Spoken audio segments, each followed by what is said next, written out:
Yeah, hi. Who is Franz Barna Busso?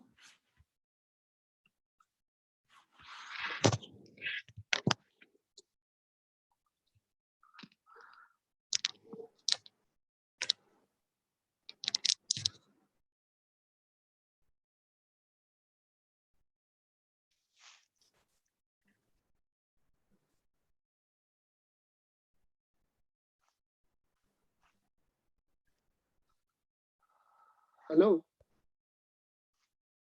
Yeah. I see a login of a name, Franz Barna Busro. Do we know who that is?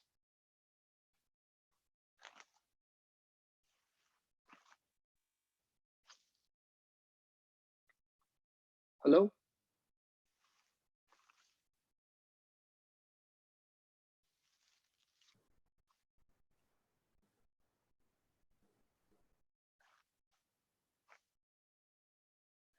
And who is on Redmi? Can somebody tell me who's Redmi?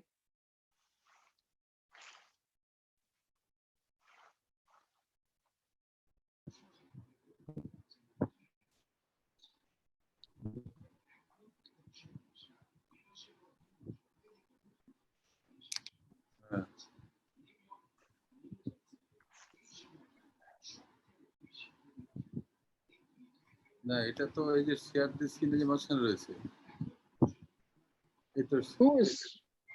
Who is Franz Barna Busro? Please identify. এখন তো কাছিস তো এদিকে এনকেস কাছিস তো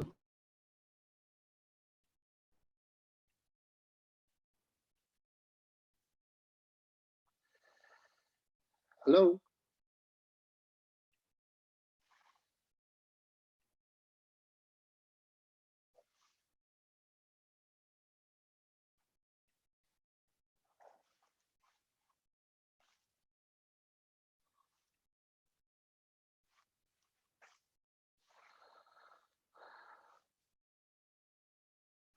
Hi, Dr. Bhabatosh. How are you?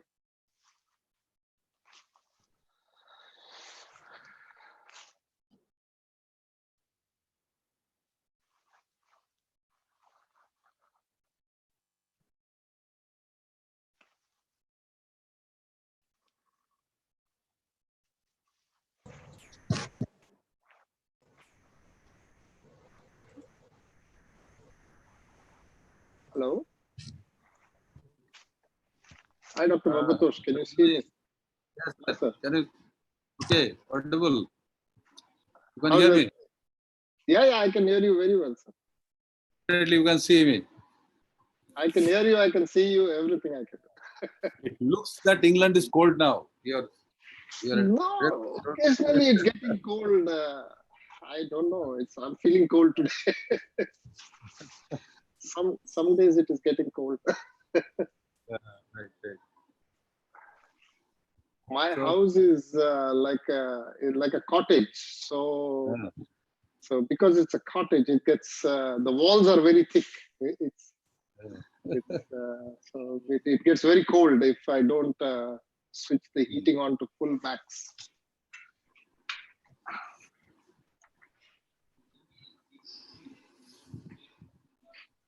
So how are you, sir? Yes, absolutely. Absolutely warm. Everything is warm now. Everything hot.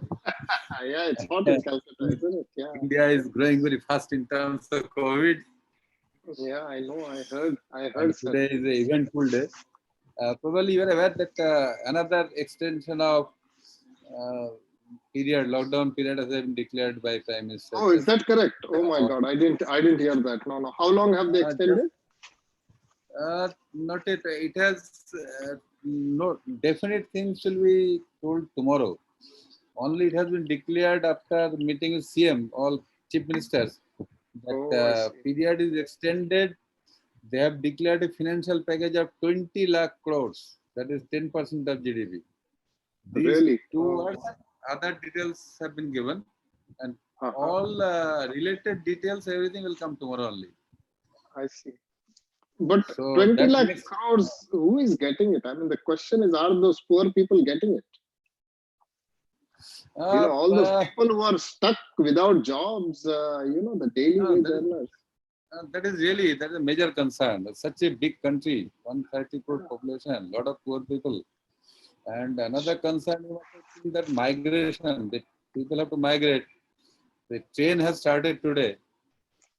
Big problem. Major city connecting train, the impact will be seen what happens. Big problem. I don't know how to deal with that. Right. So our friends are joining slowly, isn't it? Yeah, they'll I join. can It's 3 more minutes. So, couple of faces I can see. yeah. Known I can see faces. Good evening, Shifa is sir. there. Bhushan is there. Good. Bhutan, welcome. So today's, yeah, go on. Yesterday, a lot of noise was there, sir. Background. I Yeah, was I think yesterday's no. lecture. Yeah, I think the problem is I think he had a few softwares open on his laptop. Probably he was logged on to 2 places. Probably it was his laptop problem, not a relay problem. Because at my end, none of us had that problem. So there was something going on his laptop. Two softwares were probably using the sound chip. That was the problem. Yes. So there was a probably. clash and an echo probably. Echo and a hum was there. Hum and hiss. Yeah. I was listening. Yeah, well, before you guys logged on, I spent about 10 minutes with him trying to sort out everything on his laptop, but it didn't change. So I mean, sitting far away, and two is I'm not an IT expert, so whatever the common things I know, I can change. But we tried everything. We tried to switch off this, switch off that. He changed his microphone, bought a new microphone. We tried without the. We tried everything, but since it was coming and it was already 5 o'clock, I said, "Sir, go ahead and just relay. Don't worry about it." So today, sir, Bhabatosh sir, today, if you don't mind, I will stay with you for 1 hour, and then one of these guys will have to take over. I have another concurrent thing to complete. That's so around 6 o'clock. I'll leave the room, but the meeting will continue till whatever time it continues. Is that okay, sir? Perfect. Okay. And I'll leave my laptop on, so the recording will continue as well. Okay. Always we want that you should be with us. Definitely emotionally you will be with us. Physically maybe Sir, no, sir, I have to urgently go to the store to pick up a cordless phone because my clinics are all being done online, and with the current situation, intermittently my mobile is playing up, the SIM card is playing up. So my phone is located in the other room. And I have got wife, one small submission. Yeah. If you permit me. Yes, sir. I have got small submission. Because a lot of work you have, you please continue. We wish that it should grow further. But I believe that continuing all these works, if you need some assistance, please include us in that list. Oh, bilkul. Because we don't have any work. We are workless now, jobless. I will send you. There's a lot of international work, sir. I will direct them your way, sir. No. Problem is both me and my wife are using the whole, the ground floor as an office. So I have one office and she uses the next room as another office. So the landline is in her room, unfortunately. Oh. So I need a cordless connection on my table as well, because I'm having to call patients before I set up the video consultation. It's all, the world has changed, sir. So I have to go. I've ordered something online and unfortunately I have to pick it up because tomorrow I have a very big clinic. So if my landline is not sorted tonight, I will be in trouble tomorrow. At any time, I use 3 phones to get through. So, okay, we are ready. I think it's past 5 o'clock. We are just gossiping. So who is with us? Shilpa, again, will you take charge once I leave? Yeah. Is that okay? Okay. Yeah. All right, so I will just change over the host to you at whatever time I leave. Yeah. I won't announce it. We'll just quietly go away and you just sure. continue. But I'll keep recording on my computer. Okay. Please. All right. Okay. So good evening, ladies and gentlemen. Thank you very much. Welcome once again to another session of Thoracic Gurus. Today, session 5 of Mahaguru with Professor Bhabatosh Biswas. He's been so kind to us. He's given us his time, his knowledge and his wisdom. And today, again, we will be sharing all complex cases. Actually, not complex, but day-to-day cases. But he's going to... Yeah, he's going to talk to us about how to manage. So we're going to quiz you guys, and everybody should try and participate. Okay. All right, sir. Please share your screen and start the conversation. Tomorrow is a break for the talks, and Thursday we are going to continue. And Dr. Shilpa will talk to us about chylothorax and all pleural effusions. So one minute, sir, just a second. Sir, I'm going to mute everybody and then you switch on your microphone. Okay, sir, switch on your microphone, sir. Audible? Yeah, now you're audible. Okay.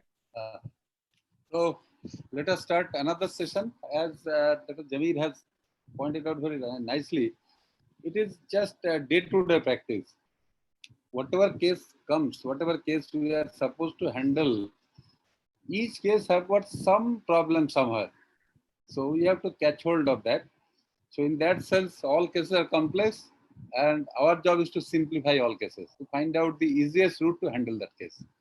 So I will just put some case scenario, and I would like that it should be highly interactive. Let our younger friends come forward. Don't be shy. Please come out. Whatever comes in your mind, do mistakes, doesn't matter. Tell the wrong things, absolutely diagonally wrong things, doesn't matter. So let us discuss in depth. So let us start with another case that is just continuation where we stopped the other day. We will be continuing from the same point. That was the case where we have been discussing with recurrent hemoptysis and foul-smelling sputum. So we are coming out, dig out another clinical scenario presenting almost in a similar way. I will just put a couple of words initially, and I request your participation, your opinion, and your input. This, what I want to say initially, that a female around 60 years age, and she has recurrent attacks of hemoptysis as well as profuse foul-smelling sputum. These two important things I want to say. One is foul-smelling sputum, copious amount, and hemoptysis. And this is coming repeatedly, recurrent. And she is an elderly female around 61 years. With this background, I request you, please give some hint how we should proceed in this case. regarding history, the clinical examination. The other two lines, it is additive, and you can take into account, but those are the important things. This patient had a similar sort of episode earlier, and she was operated almost 30 years. It is 27 means I have done this case more than 1 year back. So this patient had been explored by a very expert team of surgeons in an old hospital 30 years back, and there was profuse bleeding. It was difficult for them to handle, and finally with PAC it was closed, and the patient survived after several hours of effort and lot of blood transfusion. And my friends, let me tell you, consider the period 30 years back from now. Facilities were limited, lung isolation, surgical technique, medicine, everything was limited. It was mostly on individual skill. So that suggests the depth of the problem, a serious problem. But keeping those lines aside, I'm again repeating, a woman of 60 years presented with profuse and recurrent hemoptysis and sputum. This is the starting point, and she tolerated this for quite some years. Now, please come up with your suggestions how we should take it forward. Okay, so, sir, I have got Fitun with us, who is exam going. Fitun, are you there? Can you switch on your microphone? Yes, sir. I'm here. Okay, Fitun, this is you are in a FRCS exam or your final board exam. The examiner has just given you this presentation. Please talk us through history, clinical examination, and basic investigation. So start first with history, how you are going to, what are the relevant points you're going to cover? Okay, so first we'll, it's mentioned as socially discarded. Like, you mean she is socially isolated? I didn't get that. Yes, social discard means she is nobody, she doesn't have family. They have left her alone. Okay, so initially we have to check about the environment she is living in. And if there is, from that, we have to ask if there is any, like any social or environmental hazards. And the next, we'll ask about the amount of the bleeding during the hemoptysis and how frequency she is getting it. And from the history, it is mentioned also she has had thoracotomy before 27 years.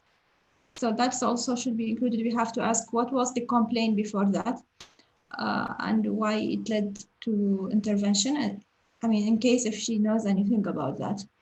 Other associated symptoms, we have to ask about weight loss and if there is any associated symptoms like malaise, fever, night sweats, cough, shortness of breath. So that's to start with. Any other significant history? Tell us the significant history that we have to look for. Other significant, if she has any like animal contacts or any history of cancer in the family. What else? There's one important thing which you have not told us. What are you thinking of with this history? What are you thinking of? Could be something like infectious disease recurrent, like parasitic infestation, which is being recurrent. What will be going on for 27 years or 30 years? Could be recurrent high dated or TB. Yeah, TB, first TB, isn't it? Yeah. We want to hear TB first because that's the first thing. Yes. And what else do you think is going on in this? So complication of history, TB. what's your? So it is a complicated TB. It could be either Rasmussen aneurysm or. Don't come up with such complex things first. Okay. What are the common things first? Okay, so it is destroyed lung destroyed multiple cavities in the lung parenchyma, which is being complicated by bleeding.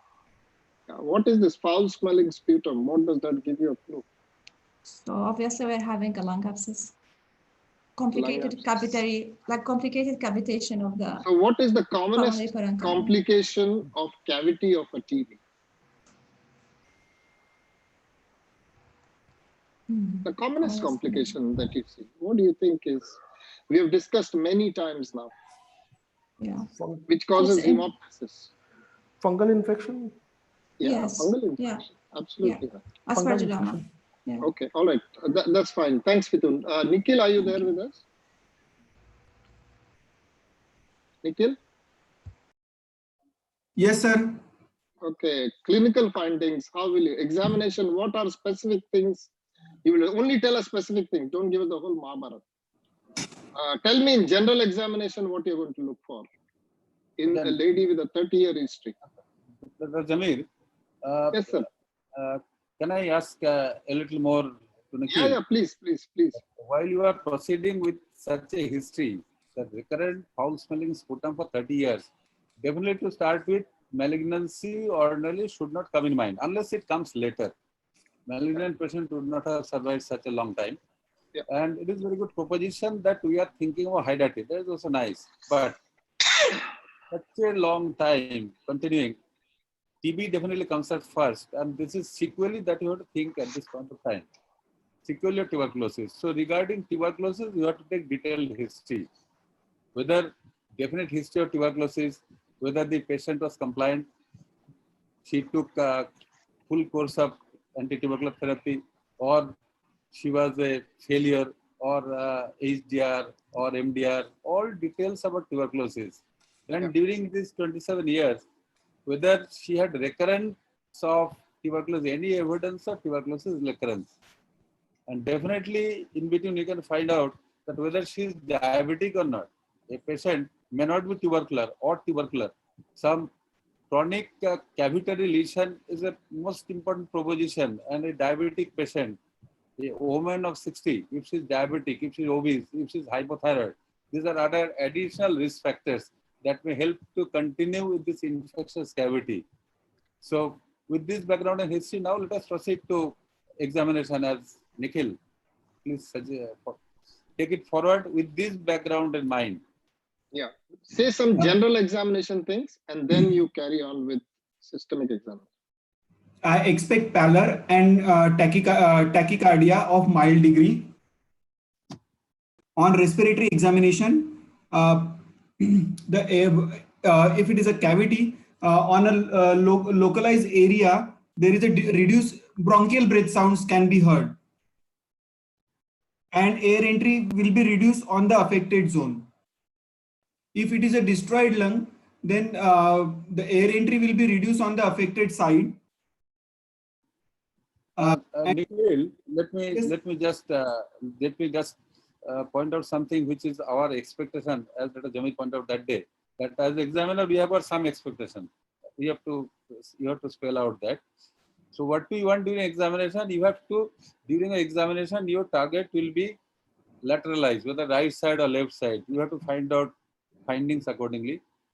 And if it is on left or right, the area of lung involved, area of the chest. So your all examination should concentrate on finding out, say, right side or left side, upper part or lower part or entire part, unilateral or bilateral. So while finding out the positive and negative things, all these things have to be kept in mind. You have rightly pointed out that you are going for breath sound, abnormal sounds. Then other things about airway, some hints. Sir, trail cell may be positive on the if there is a consolidation on the same side. So in a case having suffering for 27 years, what continuing with hemoptysis and foul smelling, what you normally expect in lung field? Hypothetically, what do you think? Say she has got some disease on left chest. So what do you expect and what will be your finding? Because of recurrent hemoptysis and copious foul smelling smecode, there is a infectious component in that lung, and this I expect there is a bronchial wall secretion increased in that segment of lung, as well as the surrounding parenchyma is maybe consolidated. Would you mind if I put like this, that this suggests that there is some cavity lesion, there is some cavity.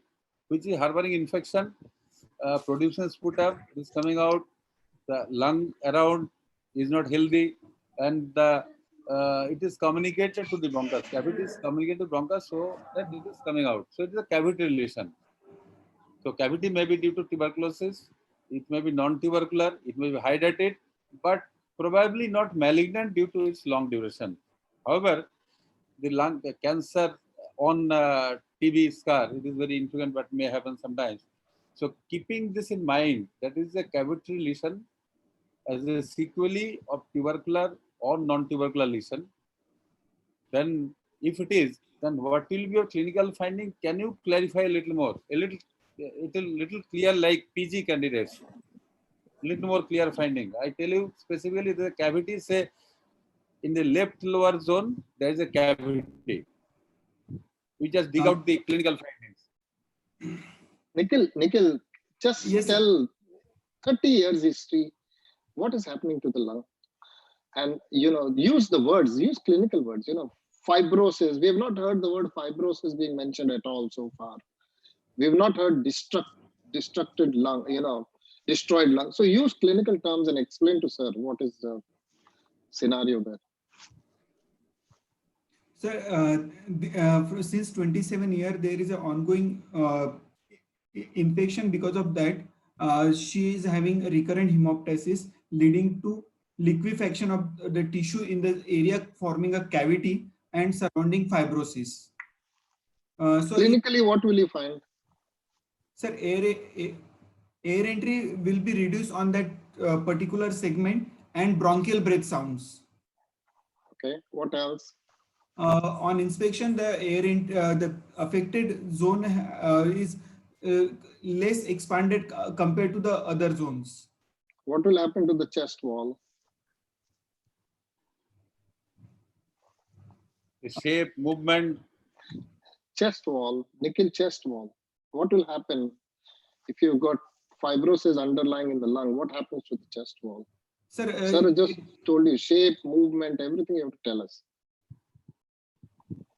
Will it be identical like other side, or it will be? no, sir, it will be contracted.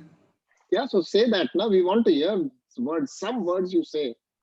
Contracted. What else? Rib space. Rib space is crowded. Okay. So these are the things I want to hear you say. Come on. What else? Trail sign. Movement. Movement is reduced on the affected zone. Okay. And what do you mean by trail sign? What is your understanding of trail sign? So the trail sign. So the trachea on the affected, the sternocleidomastoid muscle is more prominent on the affected side. What will be your trachea that you pointed out? Trachea, yaar, come on. Trachea is trachea is divided on the left side. On the side that is affected. Why left side? Sir, because of the associated consolidation and fibrosis. Yeah, but why left side? The history doesn't say anything about left side. Sir, sir told me, assuming it is a left-sided cavity. Okay, all right. So affected to the side of the pathology. Okay, what else? Anything PVR, fremitus, all that stuff? Vocal fremitus, stock, na? Come on, clinical examination. Nikhil, can I ask you a very basic question? Yes, sir. You told that this patient is having bronchial bass sound. How to identify bronchial bass sound? This is a very basic question. Don't be annoyed with me for asking this question. How do you identify this is bronchial bass sound? Sir, during inspiration and expiration, there is a pause. So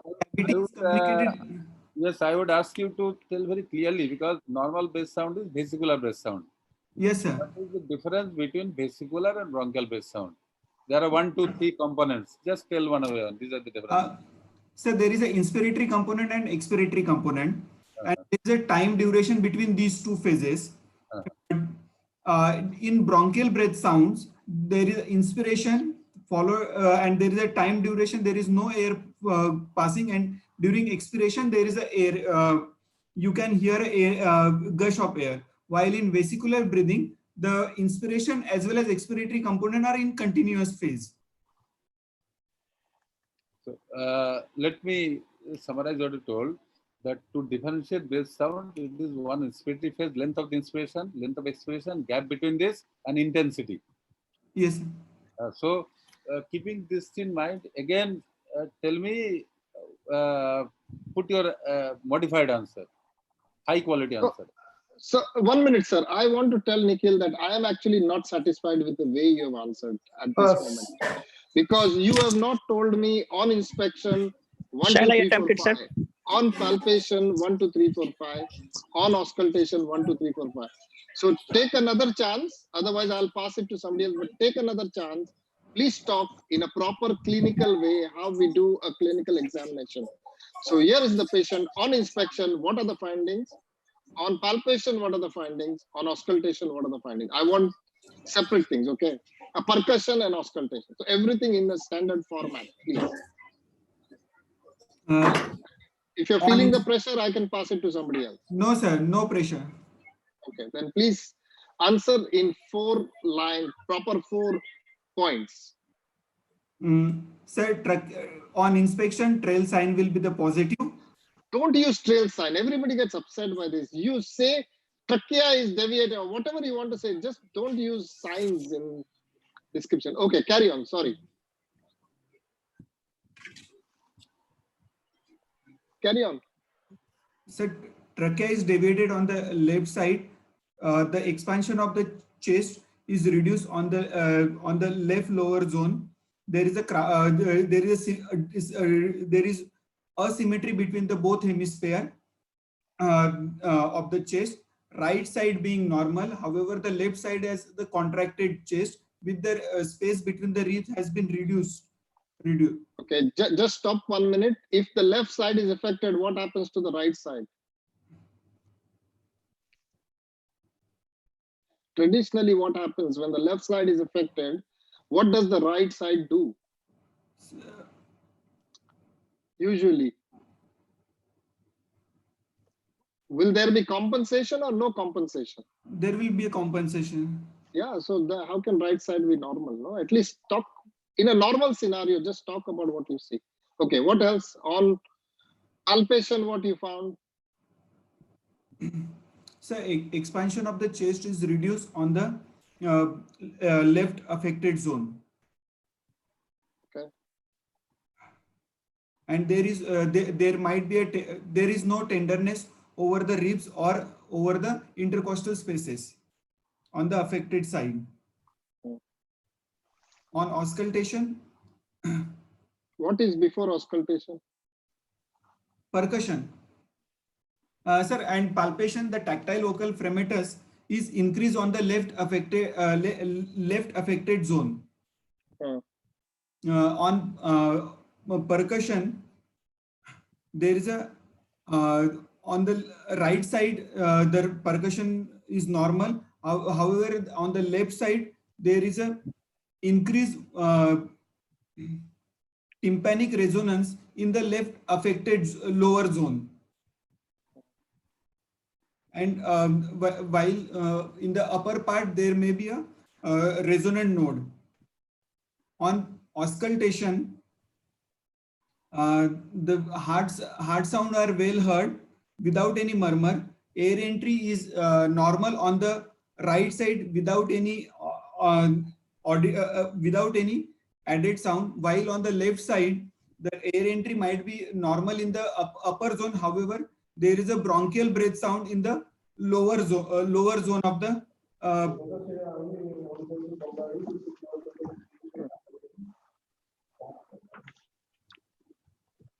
Yes, sir. Are you happy or you want to ask him more, sir? A little more. While I agree with you. You pointed out about retraction and asymmetry, and during the 7 years, I told you that patient had thoracotomy earlier. Do you not expect one scar? Yeah, the most important thing you forgot. The patient has told that I had operation, so you will find out our scar and the length and position. It is anterolateral, postlateral, with his any other scar, whatever surgery he had, and again you will find out the nature of the scar. It may be primary healing, it may be infected, and since this patient is having this one, let me tell you, she is a woman, female patient. So you must examine properly. Just you may be hesitant to examine properly. So following the usual norms, you must be examining her properly with consent and everything, whatever has to be done. So you must examine thoroughly. Don't be hesitant to examine. Every point is important. To see the scar, see the movement, symmetry of the chest, and uh, all these things need to be checked in inspection and auscultation. Auscultation, you have told about the finding of the lung, finding of the heart, both sides, left side and right side. You must palpate and find out the lymph nodes, axillary node, cervical nodes. So all these issues are important. Nodes, heart, the above and below, all these findings should come in examination. Okay. I just want to make a small point here, sir. Can I just say something for all the students? Yes. See, this is scenario is going to be repeated again and again and again and again. Okay. There is no running away from this scenario. You have to learn how to talk a clinical case. My suggestion to everybody is to go out into the ward, take the case, write down the case, but more than writing down the case, you have to say it in front of the mirror, or you have to say it to a colleague, so that the next time somebody asks you, tell me clinical examination of the chest, it should come, within 3 minutes, the whole thing should be in a pattern. General examination is 1, 2, 3, 4, 5. Respiratory examination, inspection 1, 2, 3, 4. Palpation 1, 2. There are only 4 points or 5 points in every single section of that. No matter what the case is, everything should come in one flow, so that the examiner doesn't have to ask you what next, what about palpation. So this is the practice that you have to do. You have to keep talking, so that when we put you on the spot, you should just blurt it out. This is not difficult stuff. This is very baby stuff. And you must blurt it out. It doesn't matter whether what findings you say are accurate to this patient or not, but the pattern has to be there. So what I find is that the pattern is lacking, rather than, so it's very, very important to keep saying the clinical findings again and again and again, so that the pattern comes out. We are struggling with the pattern. That's what I found. Now you guys are acutely exam going. So this should be there. The pattern must come out like second nature. Okay. And don't just talk about the affected side. Don't forget about the other side as well. One important thing which Nikhil forgot is the thoracotomy and the scar. There's so many clues here on this slide, which you have to talk again and again. Okay. Sir, please take over. I fully agree with Dr. Zamir. That's the pattern, that is the flow, that speed, and your body language, that you are absolutely confident. And let me tell you that definitely you are going to commit mistakes in examination unless you practice regularly. You will miss some important point. You may be discussing everything, but you forget to mention the scar. You forget to mention the other side, normal side. And you may be a little bit hesitant because a woman.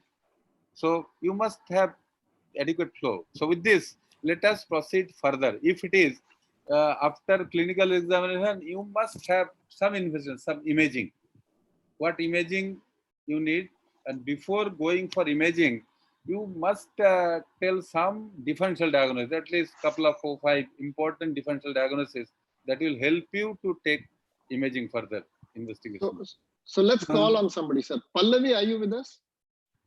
Yes, sir.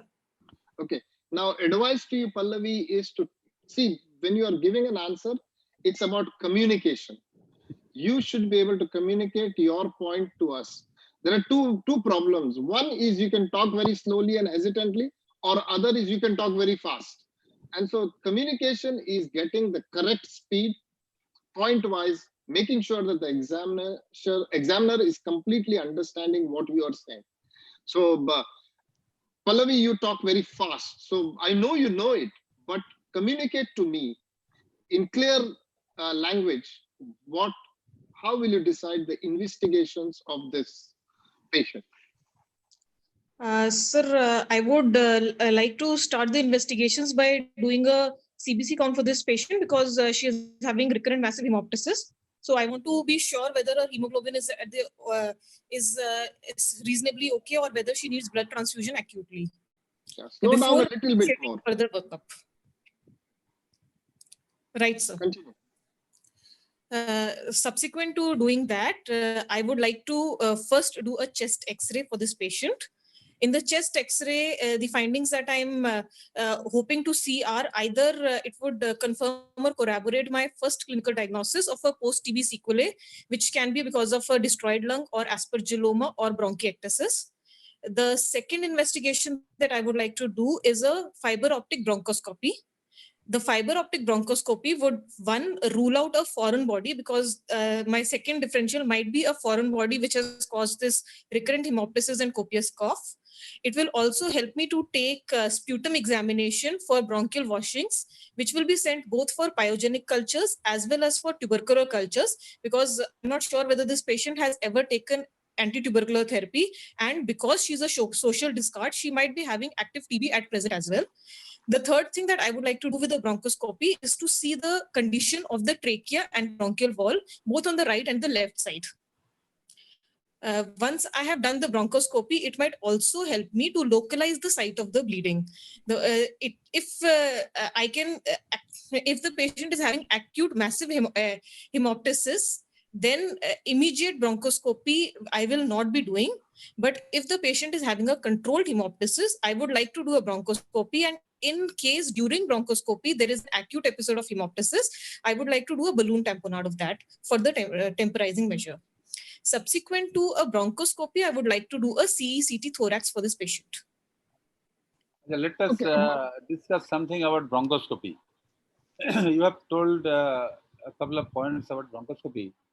Are you not going to examine about the deviation of trachea? You should spend some time in describing the tracheal deviation. It may be just grossly deviated to this. In this case, it will be grossly deviated towards the same side. So tracheal deviation must be seen properly because it will help you during intubation. Anesthetist may be in trouble. You may be required to put double even endotracheal tube with fiber optic bronchoscope guidance, and you will be required to check whether the tube has been put properly. Another thing you have to check that the bronchial stenosis, bronchial narrowing. So there is a cavity lesion in lung that may be confined to one lobe, maybe entire lung, but say if it is confined to one lobe, lower lobe, upper lobe may be healthy, but the bronchus arising from the trachea bifurcation, that may be grossly narrow, bronchial stenosis. In tuberculosis, even if it is treated properly, adequately, the bronchial stenosis may be a very, very important sequelae, and you have to handle that issue during surgery. So checking trachea properly regarding tracheal stenosis, as well as stenosis of the bronchus at the origin from the trachea, that needs to be evaluated nicely. With this, just you can proceed to CT scan now. What will be? Sir, I also have 1 minute. Stop. 1 minute. Pallavi, if you're doing the bronchoscopy, which side will you look at first? Sir, I would like to see the healthy side first. Why? Sir, because if I go to the unhealthy side and there is thick purulent copious secretions, one is the risk of those secretions going on to the normal side. The second fact is that once I have started doing the bronchoscopy of the unhealthy side, it might initiate hemoptysis, which can cause crowding of the other airway, and then I will not be able to assess the healthy side at all. And the third reason for doing that is because in case I have to do any immediate intervention, I have to be sure that my healthy side is totally patent and okay for doing any intervention needed at that time during a semi-emergency position. So you will do a toilet of the normal side. You will clean the normal side. I want you to say that when I do bronchoscopy, I'll go into the normal side. I want to clean out endobronchial toilet of the normal side so that when I start fiddling with the abnormal side, I have enough alveoli present, because your bleeding may have caused a clot to come on the normal side and may have blocked the lower lobe. You understand that? So that is also important, that one of the reasons why you do the normal side first is you want to do endobronchial toilet on the normal side so that when oxygenation is required, at least the normal side is completely recruited. So it's important. All the points you said are very, very good. And I like the speed at which you're speaking now, okay? As opposed to when you spoke about the COVID management, I knew the answers that you were telling me because I had read it just the day before I was writing some guidelines. But if somebody had not read it, we would have not followed anything that you said. So it is important in the exam to temper your speed so that the opposite person understands what you're saying, okay? It's just an observation which I'm making to you for your benefit. Thank you so much, sir. Your knowledge is very good, but also communicate to me in the speed that I can understand. Okay, good. Sir, carry on, please. CT scan, you were saying. Now Let's get somebody else. Sir, you wanted to ask about CT scan? Go ahead, sir. I'll just nominate somebody else. Do we have Simran with us? Yes, sir. Good evening, sir. Good evening, Simran. Dr. Bhabatosh, Simran is a pediatric cardiac surgeon about to do FRCS. Now you want to do CT scan, isn't it? Simran? Yes, sir. Good evening, sir. So you want to have CT scan? Yes, sir. Okay. So I believe you had been in CT console sometimes. You have spent some time in CT. Is it important to spend some time in radiologists to see the CT scan, or you will be comfortable look at the plates or CD sitting somewhere else? So I'll be comfortable looking at them with the radiologist as well, sir. Okay. While you are sitting with radiologist, what will be your contribution? What you are going to do sitting there? By that I mean, while CT scan being done, how you are going to follow the patient? What is being done? What comes one after another? So sitting with the radiologist, we can ask them to view the images in the planes that they go through. It's easier to view the CT scan on their console rather than on the computer on a CD. That's one of the reasons. Why do you sit with the radiologist? That's the question sir is asking. It's very important. It's a fantastic question he has asked you. So one, I understand the console is better, but why do you sit with the radiologist? Another reason would be radiologists have they look at only the images, whereas we look at the images along with the clinical correlation. So while the radiologist would be able to tell you which side the lesion is located, we will be able to make a more of a clinical judgment along with the patient as a whole. Okay. Also, sir said something, would you be there when they're doing the CT scan? Is there anything particular he's asking you? While doing the CT scan, why is he saying it would be good if you're there while doing the CT scan? So would it be because changing the position of the patient would cause him to track the sputum down onto the normal side as well? Would that be more importantly? Yeah, maybe, but more importantly, what do you want to tell the protocols? Why, while doing a CT scan, is it different? So hemoptysis, do you want to know hemoptysis is occurring from where? Do you want to know if it is coming from artery, vein, bronchial artery? Does that change the protocol? That's what that's the question that sir is asking you. Yes, sir, it will. Because if it's coming from a bronchial artery, we'd like to take the patient for a bronchial artery embolization. So how does a CT decide? Are there any protocols for this? No, sir, I wouldn't be knowing that, so I'll have to read up on that. Okay. Does somebody else wants to take it? Vikas is with us. Vikas, are you with us? First, yes, sir. Yes, sir. Yeah. Am I audible, sir? Yes, yeah, you are. Yes, did you understand first the question, reason Vikas? I would like to, yes, sir. Tell us. would like to be present while the CT scan is being done in the patient acute hemoptysis. Anytime he may clinically deteriorate, and a surgeon or a clinician need to be present with the patient with acute hemoptysis all the time. He might aspirate, he might decompensate. For that reason, I need to be present. Second, this patient might be requiring surgery, so I need to be very sure where is the localization of the bleeding.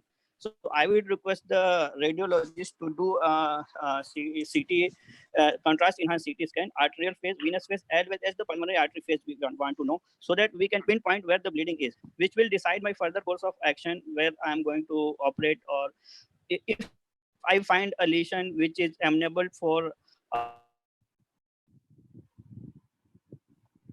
Vikas, we lost you actually. We lost you, some Vikas. radio request. Am I audible, sir? Yeah, we'll start now. We lost you. So I'm going to ask you a simple question, Vikas, okay? You gave me all these options. Tell me the Yes, difference between HRCT, CECT, arterial phase, and pulmonary angiogram. Is there a difference between the three, or is it all just one investigation? There is a difference, sir. So tell me what is the HRCT, difference? when we ask, HRCT, when we ask, is when we are suspecting some pulmonary parenchymal pathology. In those cases, we generally ask for HRCT. Contrast enhanced CT is generally we ask when we are suspecting mediastinal pathology, or we are suspecting something related to the vascular system, where we need the contrast. And a CT angiogram is specifically taken with a higher acquisition rate, with a larger amount of contrast injected, and it is basically seeing the arterial system phase, which will just the arterial anatomy and any changes. And there is a delayed phase which generally tells if there's anything wrong with the venous system. Okay. So HRCT, basically the CT scan is a thinner slices. The CT scan takes slice at particular position, then goes down, takes a slice at particular position, and then it is combined with the computer algorithm to give us a final resolution. The contrast enhanced CT is actually CT where we get a lesser resolution, but it is mostly done for mediastinal and vascular pathologies. Okay, that's good. Sir. Am I audible, sir? Am I audible, sir? No, your voice is cracking in between, but keep the microphone away from your mouth. Okay. Sir, Professor Bhabatosh, take over. So CT gives you a lot of information, and what you are going to get, that depends what you really want. You want all the details, that HRCT, CCT, Yes, sir. and different phases, vascular phase, arterial phase, venous phase.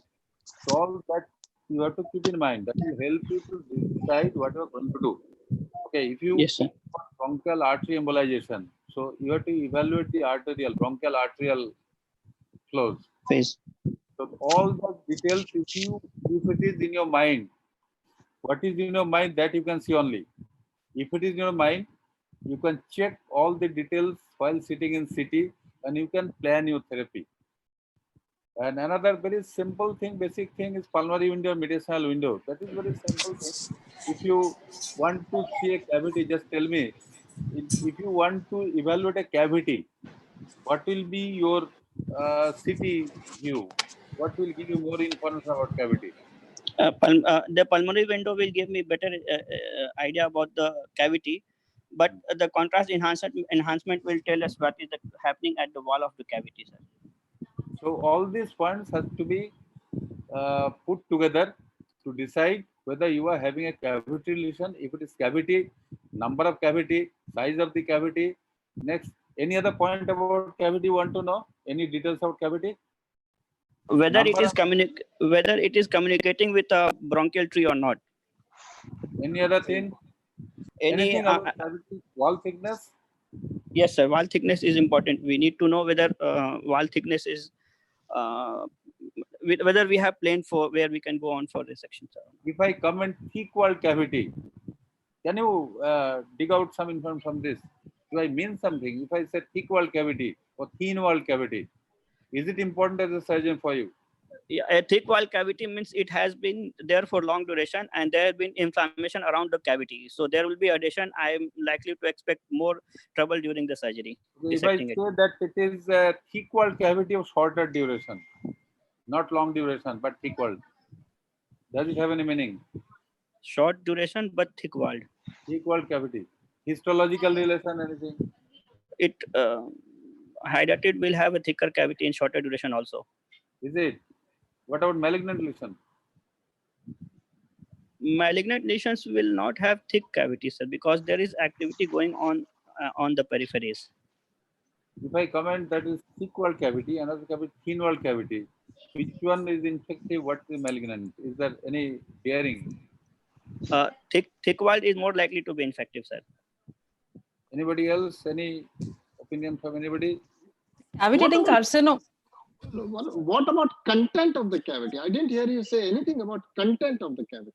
Yeah, content also. HU unit will tell us whether it's blood or whether it is pus likely to be. Yeah, but content is very important. And content, in a cavity. it can tell a daughter cysts are there or not. CT will be able to tell us. If What else what else will the content tell you? Foreign body aspergilloma is there or not, or foreign body is there or not in the cavity. You described the cavity, you haven't described the content of the cavity. Very important. So in a CT scan. Okay, sir, are you happy with that? Anything else you wanted to ask specifically? A little bit more I want. I think Shilpa wants to say something. So I was just saying on that point, you're saying short duration, thick wall cavity, it could be cavitating carcinoma, which can produce this kind of a picture. When it is thick walled, you must take consideration about malignancy. Yes, malignancy. Desmoplastic reaction is common in adenocarcinoma. So maybe we can have thick wall in that cavity. Yeah. The one word which I missed in this conversation was calcification. Yeah, calcified. Yes. Nobody said anything about calcification. It's very important, isn't it? Yes, sir. So if I use the term calcification in terms of hydrated cyst, can you express your reaction? A hydrated cyst with a calcific wall. Most likely it is a dead cyst. There are no daughter cysts and it has got calcified. If it is a hydrated which is calcified. So how it affects surgeon, whether it's dead or alive? This is how you are interested. If it is dead, are you happy? Or if it is alive, you are happy. What is your? I will still be cautious now, not cause any spillage, even if it is a calcified cavity, because I cannot be too sure about it. No. My question is very simple question. Yes, sir. If I say this is dead cyst, yes, sir. Or if I say it is live cyst, it is not dead. As a surgeon, you will be happy or unhappy. You want this information. How it is going to help you?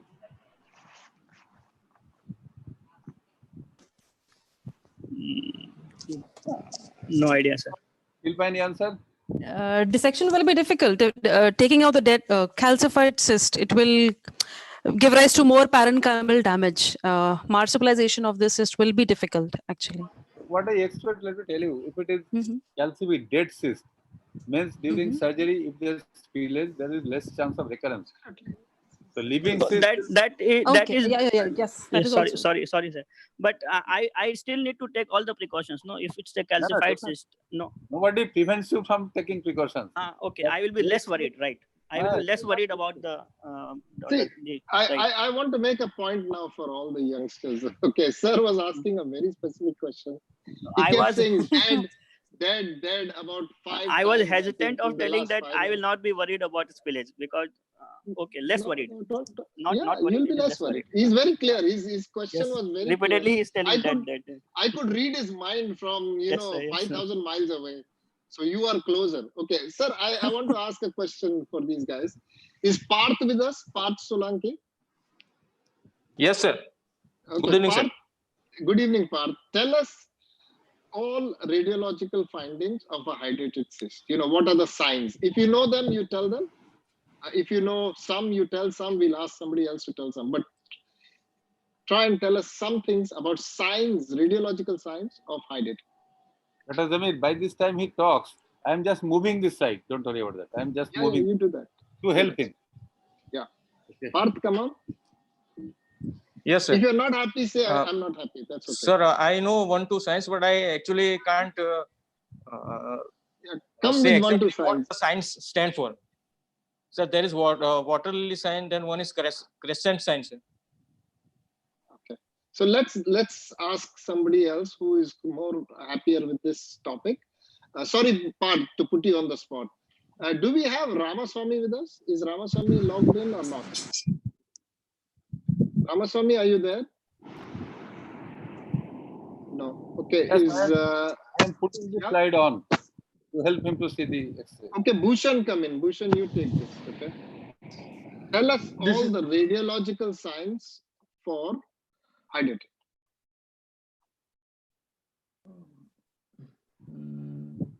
It is written there, very classical picture. That is water lily sign. That is the classic picture. Explain. You have to explain what is it. Explain. It is written there. No. The membrane appears crowded at one place. It appears like a flower inside a pond or something like that. So you can. Yes. There is arrow. Yeah. And this is the meaning of water lily sign. What is water lily sign? How it happens? And this is very, very classical picture. Rarely you will get such a picture. Yeah. This is due to what is this? What is about to happen? Sir, can I come in? Yeah. Who is that? Who is coming in? Parth, sir. Can I come in again? Yes. Okay, Parth, take it again. Sir, it is water lily sign, and it is suggestive of about impending rupture. So what is that arrow showing?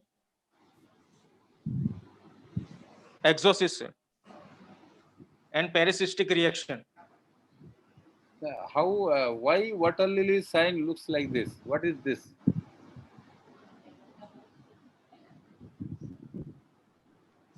Sir, it is exocyst, and the endocyst has been destroyed, sir. Endocyst it has been detached from wall. It has detached.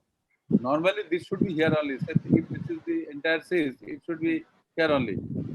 It has been detached and it has come down. So it looks like this is a very classical water lily sign. So look at this. Since we are discussing highlighted, let us come to this. Can you make a comment on this opacity on chest X-ray? Yes, sir. Shilpa, come in. Shilpa, come in. Yes, sir. Yes, sir. Take this question. Yeah, please repeat. So comment on this opacity. Comment on this X-ray. The right side of Shilpa, full comment on full speed. Okay, this is the chest X-ray.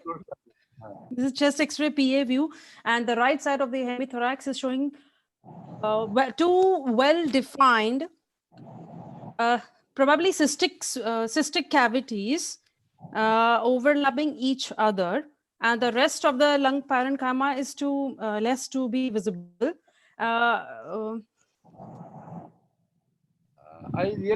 Trachea remains central. And I am comfortable with this comment of the two cystic lesions. Yeah, I am multiple cystic cavities is actually the proper. No, but what is it that you're seeing in front of you? What is it, cystic, or what is it? What is the word? What is Opacity. the radiological word? Opacity. Opacity. Okay. Homogeneous, well-defined homogeneous opacity, multiple opacities on the right hemithorax, which are probably cystic. Sir. That is right. What is the location? Okay. Location. What is the location? How do you describe location on a chest? Upper zone, they are occupying the entire hemithorax. Probably they are in the upper zone, mid zone, as well as the lower zone, partly. Okay, good. Yes. And what else you have to say? The trachea is central. What else you have to say? The CT ratio looks thoracic. What else you have to say?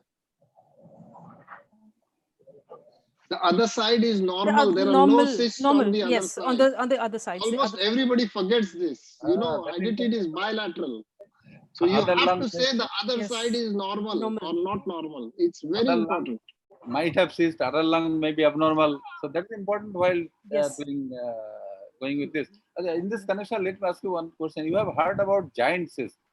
What is Yes. giant headed cyst? More than joint hereditary cyst is the cyst more than 5 centimeters as far as the dimensions are concerned. And then you must putting a giant of some miniature world. 5 centimeter cannot be giant. 10 centimeters. Oh, sorry. 10 centimeters. What are other qualities of a giant cyst? Other specifications of giant cyst?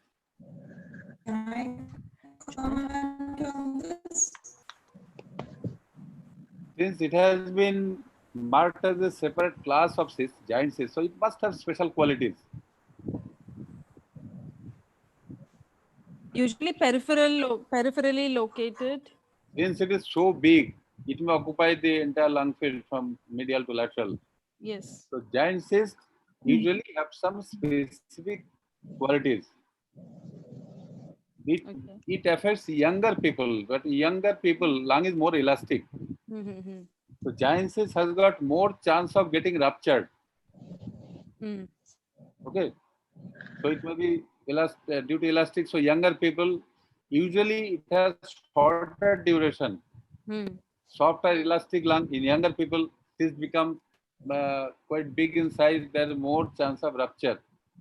So these are the special qualities of giant cyst. I may be able to show you. Okay, let us go. Sir, 1 minute. Let's finish all the signs, sir, because they have not yet finished all. Arif, come in. I Arif, can see the signs. Hello, sir. wait, Shilpa. You're not acutely exam going. Let So, us go back. Arif, Hello. Arif, are Hello, you sir. with us? Yes, sir. Can you hear me, sir? Yeah, we can hear you. Tell us all the Sir, the signs. radiological finds of hydatist include a notches sign, that is a central placed cyst that compresses on the bronchus, gives rise to the notches sign. And then there is a crescent sign or the meniscus sign, which is a situation of impending hydatid cyst rupture in which the air will leak into the cyst walls. And once the cyst ruptures, it will give rise to the water lily sign. The complete rupture leads to a formation of an air fluid level with the daughter cyst membranes floating in the cavity, giving rise to the water lily sign. Yeah. One more sign. One more sign. You have Sir. taught in your class. One more. I mean, lot of signs. In fact. One more you have taught in that istio-pneumo sign. Vikas say it. Istio-pneumo sign or something where it inspiration and expiration it changes position. Nemo sign or something. There's a combo sign also, onion peel appearance of the membrane. Now, while examining the all CT scan, this CT I have kept because this is absolutely diagnostic special CT scan. Other things that we have discussed already, so I'm not showing all those pictures. So this is one of the CT scan of this patient. You may comment on this. Hello, me, sir. Yeah, Arif, you can talk. This is the CT scan mediastinal window sagittal section showing the right there is a thick walled cavity of the right in the right hemithorax which containing air. The wall of the cavity appear thicker than 1 centimeters, and there is a consolidation of the adjacent area. I'm not sure with air bronchogram. But I'm not sure, sir. The opposite lung is normal. The liver and other areas and vertebral column appear normal. The chest wall appears normal. So with this CT plate in front of you, you have examined the patient very thoroughly. You have examined the X-ray. You have examined the CT. Now, what should be your further? How are you going to proceed further? What will be your clinical diagnosis supported with images so that you can plan your therapy further? This is a thick-walled fibro cavity, probably due to tuberculosis, with collapse consolidation of the peripheral segment of the middle lobe. Peripheral segment of the upper lobe or the middle lobe, and by tuberculosis, do you mean active tuberculosis or sequelae of tuberculosis? That we'll have to test with a sputum for AFB, sir. After sputum for AFB, I would like to do an, if it's sputum for AFB is negative, and I would like to go for a bronchoscopy and obtain bronchial lavage and send it for sedent staining and culture sensitivity to check for acid fast bacilli. And I'm if convinced about that. You will go through the. Is it important to know whether it's active or yes, sir. If it not? is active, then we'll have to give initially start her on medical anti-tubercular treatment, antiviral therapy, and after the intensive phase completes, only then I would like to, and then I have to reassess if the cavity has reduced in size and the symptomatics are reduced. If it's not reduced and the symptoms continue and the persistent cavity continues, then only I would think about surgical treatment. So what the message I want to pass on you, or what I expect from you, that while evaluating on a cavity, you must make sure whether it is active or not, whether it's active tuberculosis or not. And since it is thick walled, you must exclude malignancy also. It is long duration, so that probably excludes. But then you must make all efforts to confirm that it is active or non-active in view of tuberculosis, whether it's malignant or non-malignant. These things you have to keep in mind. And while planning therapy, you have to look at these points. So now let us rush a little bit. That once you have done this, you are planning for surgical resection. So what are your challenges? It is not a simple surgery. So it is written. Just tell me, somebody. Yeah, sir. Vivek is with us. Vivek Mundale, your exam going. Switch Yes, on sir. your Good evening, sir. microphone. Come Good in. evening, Good sir. evening. And sir has asked you a question. What Yes, are sir. the challenges for this surgery? How are you going to prepare for this surgery? So the challenges involved in the surgery, because already the patient has undergone a thoracotomy 27 years back. So there are chances of gross adhesions. At the same time, the thoracotomy space will also be obliterated. So we might have to do a thoracotomy at a space above or maybe below. Because it's a lower lobe lesion, we might have to do a thoracotomy from a space below. Secondly, after we enter the thorax, the entry into the thorax might be difficult because of obvious reasons, because of the previous surgery. At the same time, because of ongoing inflammation, there could be dense adhesions. So we might have to do dissection in extra pleural plane first in order to gain entry into the thorax, and it will lead to a lot of bleeding as well. So we need to be ready with blood transfusion if required. At the same time, anesthetist has to be vigilant about the vitals. That's all. And at the same time, when we access the hilum, there are chances that there will be a lot of lymph nodes. At the same time, a lot of adhesions at the hilum also. So to access the vessels or to gain control of the vessels might be difficult. And at the same time, it will be prudent to get a vascular control initially in order to avoid any mishaps or maybe avoid a damage after a mishap happens. Okay, well, good points you've made. One point I want to make is whenever somebody asks you what are the challenges of surgery, surgery starts with anesthesia. Yes, sir. Okay. Okay. Yeah, this patient has got specific challenges for anesthesia, which we actually hope that you would have started with. Okay. Okay. So if it is exam scenario, you have missed the first trend. Yes, sir. Anesthesia challenges, if you don't address, you won't be able to proceed. So your anesthetist may not be able to intubate. Yes. You have to help them. Yes, sir. And whenever it is intubated, your job is to either she will do it, you will do it, anesthetist, or you will do it. That you have to just confirm the position of the tube. Yes. In this connection, can I ask you about a little bit details of the W1 endotracheal tube? What are the cups and what they are placed? Yes, sir. It's a basic question, but please come up with this answer. Yes, sir. I expect you to know exactly what are the cups and where they are placed. Yes. So there are two cuffs. One is tracheal cuff and one is the bronchial cuff. Now there are two types of double lumen tubes. One is right side and one is left sided. Mostly the left sided double lumen tube is being put. Now it has two cuffs. One is tracheal cuff and one is the bronchial cuff. The tracheal cuff has to be placed in such a way that the opening of the tracheal end is above the carina, the bronchial cuff has to be placed below the into the particular bronchus, which we have as with respect to left or right, and the cuff should be beyond the canina. There is a marker line which is there on the double lumen tube, which has to be there at the canina or maybe below the canina. At the same time, we should know that the tube is not, when we put in the tube is not impinging onto any bronchial openings, or it is not going into a particular bronchial openings. We might have to pull the tube back in order to place it properly. Hey, let me interrupt you and let me ask you one simple question. Yes, sir. Say this patient is having surgery on the left side. Yes, sir. Left pleural lobectomy. Yes, sir. Just tell me the position of the tubes and the status of the tube, inflated or deflated. At which phase is inflated, at which phase deflated, or it is inflated throughout the period, lung is collapsed throughout the period. Just little bit details about the placement of the tubes and their inflation and deflation. So, sir, my choice of tube, whether it is left or right side, depends upon the findings on CT, at the same time findings on the bronchoscopy. If I think I might have to work on the main bronchus, then I would like to put a sir, this is right side lower lobe cavitator lesion, right? Just let me interrupt you. I want absolutely specific answer. Very brief specific answer. You are operating on the left side. You are doing left pleural lobectomy. Okay, sir. You have introduced the tube.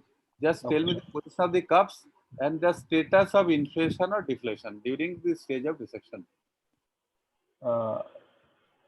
During the stage of dissection. So during the cuff should be beyond the proximal end of the bronchial cuff should be beyond the carina in order to block the bronchus completely. So that and it does not jut out into the opposite bronchus to block it. And the position of the tracheal cuff should be above the carina, so that the opening of the tracheal lumen is above the carina, so that the right side bronchus is ventilated properly. I would like to keep the left side. Sorry for I'm interrupting. So yes. tracheal cuff will be inflated or deflated? The tracheal cuff, I will keep it inflated, sir. Inflated, fine. Yes, sir. And what will be the status of bronchial cuff? The bronchial cuff will also be inflated because I don't want the contamination of the opposite side because of handling. If you don't inflate, what happens? So when I am handling the lung, there is possibility that blood might enter the main bronchus and might contaminate the opposite side and might block my ventilation. Yes, this is very important one, isn't it? To prevent spillage. Yes. While you are handling, you don't want that it should go that side. So that is one of the important issues that you inflate cuff. Yes. Let me ask you one more question about this cuff. Yes, sir. There are two issues in cuffs: yes. volume and pressure. One term we use high volume, low pressure, another is low volume, high pressure. Is there any bearing? Do you love to use these terms? Are you concerned about these terms? Yes, sir. Nowadays, the tubes which you use high volume, low pressure cuff because this reduces the tracheal or bronchial mucosal injury, which might lead to a stenosis later on. So nowadays we use high volume and a low pressure cuff. Okay, I want to ask one question. Yes, sir. Vivek. Yes, sir. You put in the double lumen tube. Yes. Tell me all strategies to confirm proper placement of double lumen tube. So first, the commonly the thing which we do is to confirm is the bronchoscopy. We will do a bronchoscopy from the tracheal side at this as well as from the bronchial end to confirm the positioning of the tube. Secondly, but before bronchoscopy, you do something else, isn't it? Bronchoscopy is the final thing. But what do you do before that? So firstly, I'll clamp the particular side, let's say bronchial side first, and then I will clinically assess for the air entry. If there is no air entry on the clamped side, that means my positioning is correct, and that is the clinical way of assessing. And then is the bronchoscopy. What about, have you heard that they open the cuff, open the lid on one side? Why do they do that? So open the cuff, sir? Yeah, no, not open the cuffs. What did you ask, sir? The cap, sir. So basically, so that is to. Why do they open the cap? Have you heard them putting the ears to the cap? Have you ever seen them do that? No, sir, I have not seen that. They listen to the expiratory sound. Yeah, so it actually Expiratory the air gush or whatever. goes out. Yeah, so they listen to the expiratory sound and it tells you whether air is coming out or not from that side or not. What else? You've told me three things. You told me one is auscultation, which is I agree with you. The second is you open the cap and you listen for the expiration, which one is expiring, okay? And the third one is bronchoscopy. There's one more actually technique which tells you whether things are going well or not, or the placement is right or not. It's a monitoring technique. ETC. Look, basically the pressure increases. Who said that? Who said that? Somebody said that. Me, sir. Arif. Yeah, tell me what is ETCO? ETC, it is a capnography monitoring in which the expired carbon dioxide is monitored through ET tube.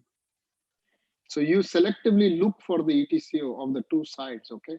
So you look for the right and you look for the left. And the one that is collapsed has no ETCO because there is no CO2 coming out. Okay. Whereas the one which is ventilated has an ETCO tracing because CO2 is coming out, oxygen going in, CO2 coming out. Okay. So a loss of ETCO tracing on the side that is collapsed tells you that you've got good isolation. Yes. Okay, so this is an important question. Okay, we do ask this in the exam a few times. So all four you must know, all four techniques you must know. Okay, sir, please. Same question I am repeating. The question we discussed earlier today. Would you go for pulmonary function test in this patient? Again, repeating, same question will come in examination. Yes, sir. I would like to go ahead with the. And let me give a little background. These patients having Prof. hemoptysis, localized disease in lobe. In any case, you are going to operate as a life-saving measure. So, since you have decided you are committed for surgery, so it is any relevance. Is there any relevance to go for lung function test? If it is, why? What is the relevance? Sir, if there is a profuse hemoptysis, I might avoid the pulmonary function test because doing spirometry might also trigger a hemoptysis. And secondly, if there is an emergency surgery required, I will not be able to do pulmonary function test. But all in all, if the patient is stable, if there is no active hemoptysis at present, I would like to go ahead with the pulmonary function test because they give us a baseline measure of the pulmonary function. Secondly, there is a possibility I might, if the patient is having hemoptysis which needs to be taken care of, I can go ahead with bronchial artery embolization first at this, and later on, once the patient is stable, I might give him a chance to improve his pulmonary function status. And also, the pulmonary function test also give me an idea about is there any obstructive disease or a restrictive disease. At the same time, it will give me a prognosis about what is the post-operative complication which might occur in the patient. Whether I'll be able to extubate the patient or I'll need to put the patient on ventilator. Okay, then let us proceed a little bit. So you have somebody else coming. So this is lobectomy.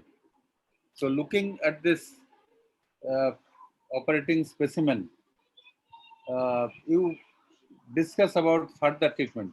You have operated. Yes, that part we are not discussing today. Looking at Nikhil, this come in. Just I am going through the pictures. Just have a look on all these pictures and just make your comments. Nikhil, come in. Yes, sir.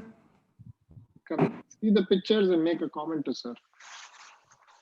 I expect absolutely balanced opinion as a candidate.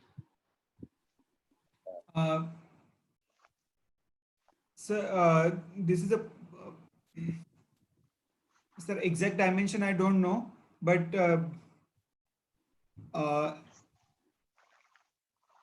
it's a just describe what you're seeing now, beta. So this is what are you seeing? Just describe what you're seeing. Is this hard? No, sir. It's not hard. It's a fungal. It's a cavity, open cavity in a specimen of lung. Seems to be a fungal ball. Probably this is a specimen of lung, and probably it is a diagnosis of aspergillus cavity of inner lung. Is it a specimen of lung or lobe of a lung? It's a specimen of lobe of a lung. Lobe of a lung, yes. So because I have asked you about further treatment, if it is pneumonectomy, then you have to have a lot of things in mind. If it is lobectomy, you have got something to do. If it is malignant, something you have to do. If it is non-malignant, something to do. So looking at the specimen, you make a comment that you have, unless you are able to describe and identify the reason of the cavity, it is not possible to plan. So what you have said, just enrich and make a brief note again. Just enrich it in a couple of words and sentences. Not too much description. Sir, this is a lobe of lung showing a cavity with a conglomerate mass within the cavity, suggestive of a fungal ball, likely to be this is a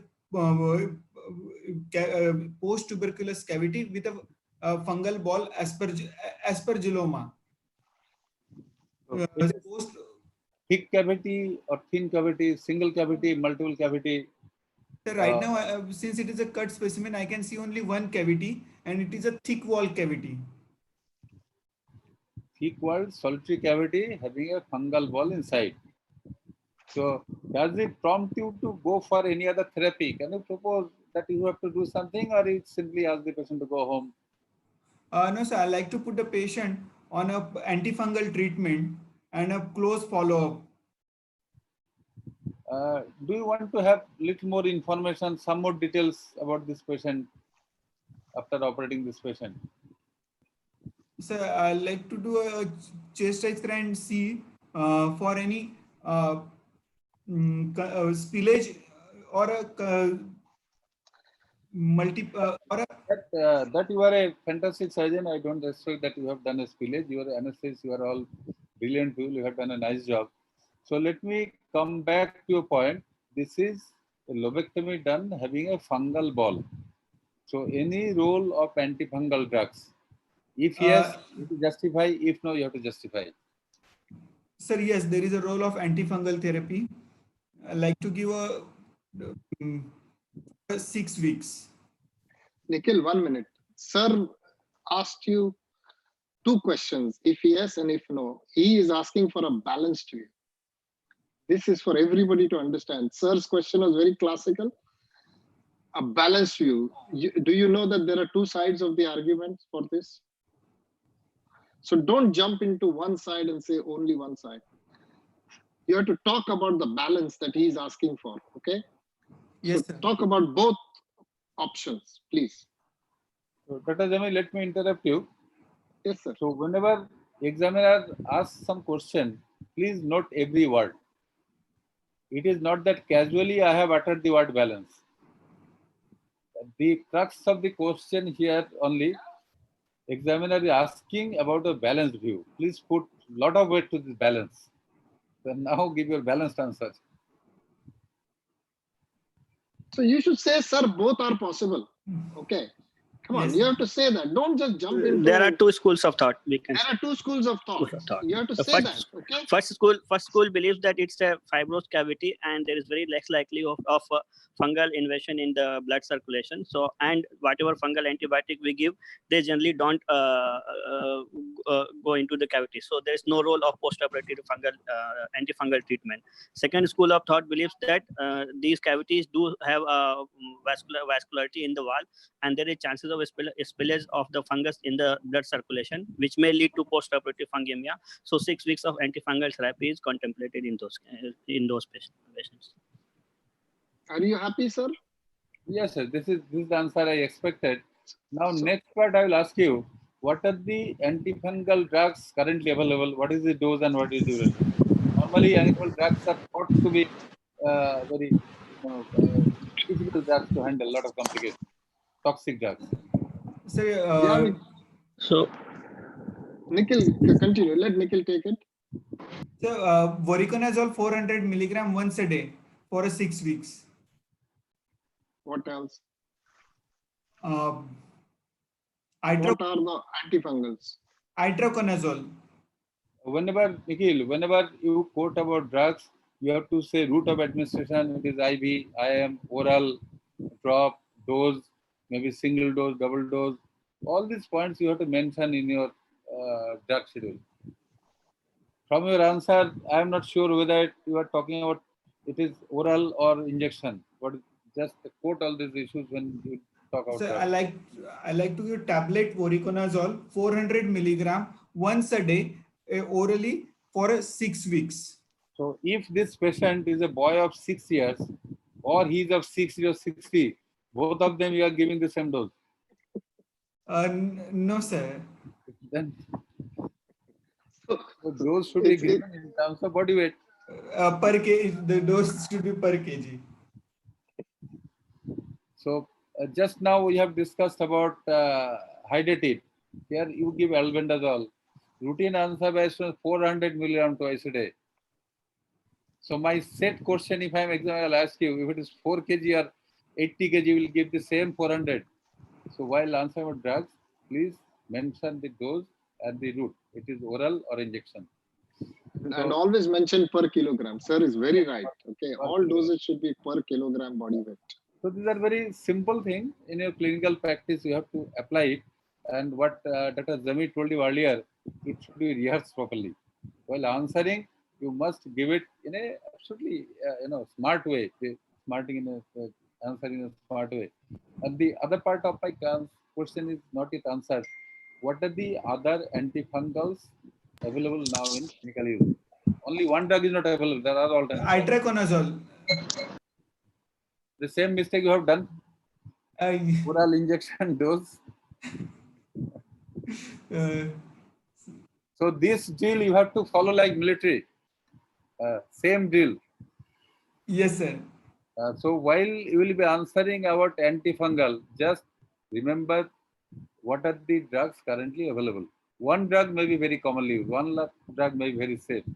But if there is any alternative drugs, you have to remember and mention that. So tell me, what are the complications of antifungal drug? Do you come across any complication? Maybe current drug might have very little complication. Come in, Vikas. Vikas? We have amphotericin B, which used to be the primary treatment for most of the fungal infections earlier, and other antifungals are itraconazole, voriconazole, and caspofungin. These three are available in oral forms only. Also, amphotericin B is available as intravenous antibiotic, and nowadays what we are using a liposomal anti-amphotericin B. So major adverse effect with amphotericin B is hypersensitivity reaction, which is very common in these patients, and liver injury, and it has to be given with caution in renal patients. Itraconazole, voriconazole, I don't know the complications, adverse effects. So, anything more, Dr. Zamir? No, I think for surgeons, if they know even this much, that is good. So, yes. So this is equal cavity with fungal ball of long duration. We started with recurrent profuse hemoptysis and copious sputum and ended with this. This is the entire scenario, and we have discussed only specific areas. A lot of areas regarding surgical details we have not discussed because that we repeat almost in every discussion. So, anything more to add in this cases, or in this case, or we should proceed to another case? Next case. Next case. One last question I need to ask, sir. If as a young surgeon I get a patient where here the surgery was deferred 27 years ago, but suppose I get a patient where someone has attempted a surgery and abandoned it. So, are there something particular I need to see? There must be some difficulty because he abandoned the surgery. So, any specific things I need to see? You just answer from your point of view why this surgery was abandoned. This was 27 years ago. Most probably they were not able to find a vascular control, or some bleeding was there. They were not able to dissect. As I mentioned that there was a profuse bleeding. and they could not control, and finally they have to pack and come out. So these, One of the things which I would like to hear the candidates say is I would get Like to see help. the notes. No, I'd like to get help for this operation. I would get another senior person with me for this case. This is safety of the patient is important. So if somebody is attempted and closed, that means this is not straightforward. Something may go wrong. So I would like you to say that I would actually get help with some other person. I would like to keep, cardiac standby. I'd like to, in case things go wrong, I'd like to have a pump. So I wouldn't do it in a small center. I would do it in a big center, in a cardiothoracic center with backup available. So these are important things that tell me that you're thinking about the safety of the patient. Okay. So this is, yes, these are very good discussions to have with the examiner. This is what I would do even at my level. If I had this guy who has been abandoned before, I would think of everything that can go wrong and I would keep standby, everything, including a surgeon standby. Because when massive bleeding happens, you may not be in a position to control it. A fresh mind can come in and help you out. So always asking for help is never a bad thing. In the exam, you must always say that I would keep help standby, always. And if you say it at the start, means you have planned it. At the last moment, if you look for a second surgeon, you will not find a second surgeon. So in the exam, it gives me a view that you are a safe person. You're thinking about safety of patient. While starting discussion, Nikhil, if you recollect, I have a couple of points I have mentioned. The surgery was abandoned 27 years back. During that period, there are a lot of limitations, but people used to depend on individual skill, and it was done in a good center. It was in good hands. So by that I mean, what Zamir has told, I simply echo that we must be respectful to other person who has done it. Respect means we have to respect that he has done the best job. And still there is problem. So I have to be careful. As Dr. Zamir has pointed out, we have to take care of everything. During discussion as an examiner, if I find that you are bold enough to operate this patient, you are not keeping this thing standby, you are not keeping bypass ready, normally it is not required. But if you are not equipped with all this, then you are not a safe surgeon. And it may not be safe to declare you pass. This is a joke. This is a very important point sir has made. Very important. Yes, sir. I told you the main thing that the examiner wants to see is, are you safe? So don't say I know something. Like see, Nikhil went down the fungal route saying that's it. I will do only antifungal for 6 weeks. You have to back off and you have to say I will do A or B, both. It's very important to understand what the examiner is thinking. And so always when they give you two options, never choose one of the two options. Always say both are possible. Okay, and then talk of one and then talk of the other and just say, whatever. In my practice, this is what I have seen, but the other way. And patient safety is very important. This case is classic. I would expect you to say that I would have somebody stand by. I would have, how many units blood will you have for this guy? Very important. Right at the start, I would say that I am expecting this patient to bleed. I will have bloods, I'll have FFP, I'll have whatever else, So this tells me that you're thinking of the complexity of the operation.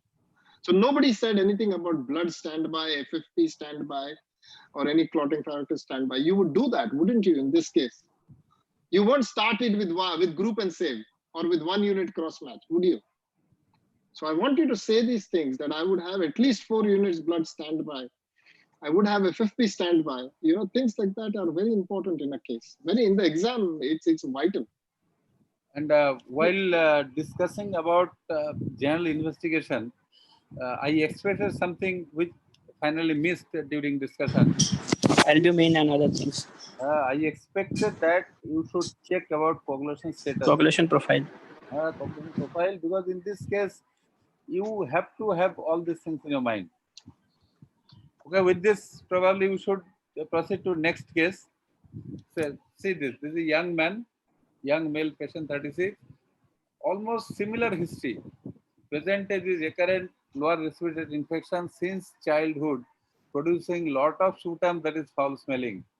The word social discard, by this word I mean, because there was some discussion during earlier case, means your sputum, your means the patient's sputum is so foul smelling, people are afraid to be around.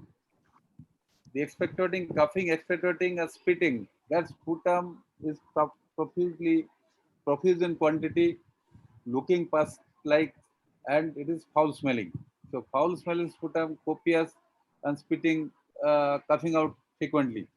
So these patients, this is suggestive of infected lesion standing there for a long time.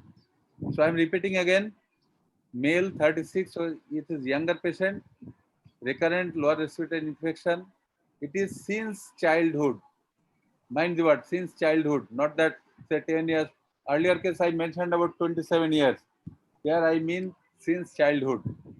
So a lesion existing since childhood, coming up with recurrent LRTI, producing lot of sputum foul smelling. So much so that people cannot accept him, foul smelling sputum. With this background, please go ahead. Ramaswamy coming.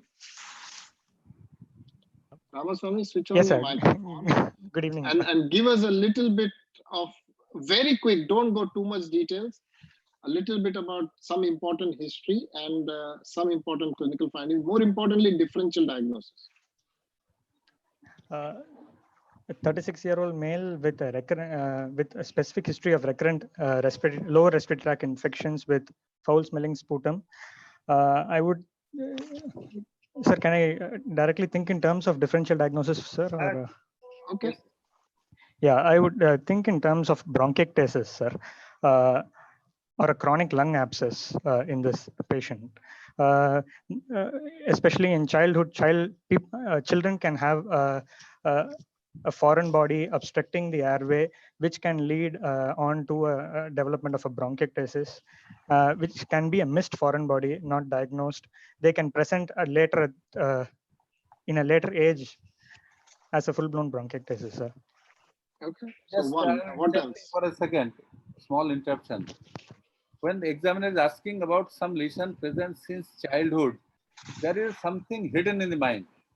Yes. Yes. Is it by birth? What else?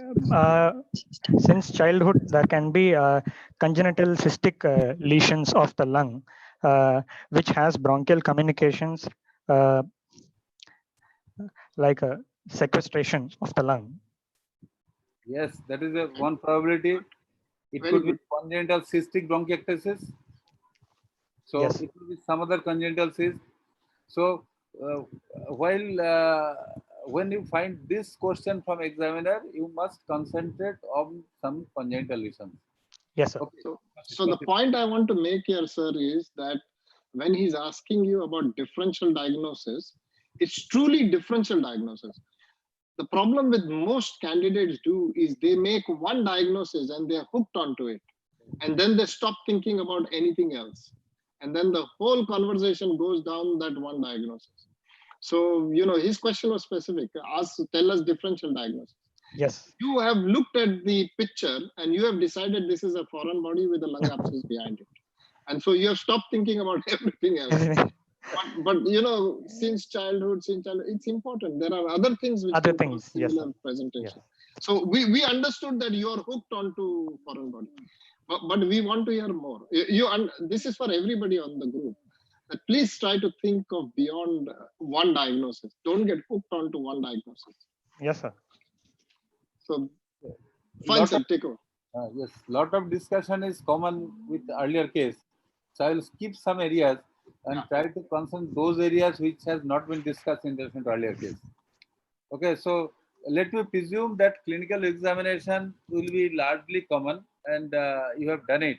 So let me go to the next slide that will give you some hint what I really want from you.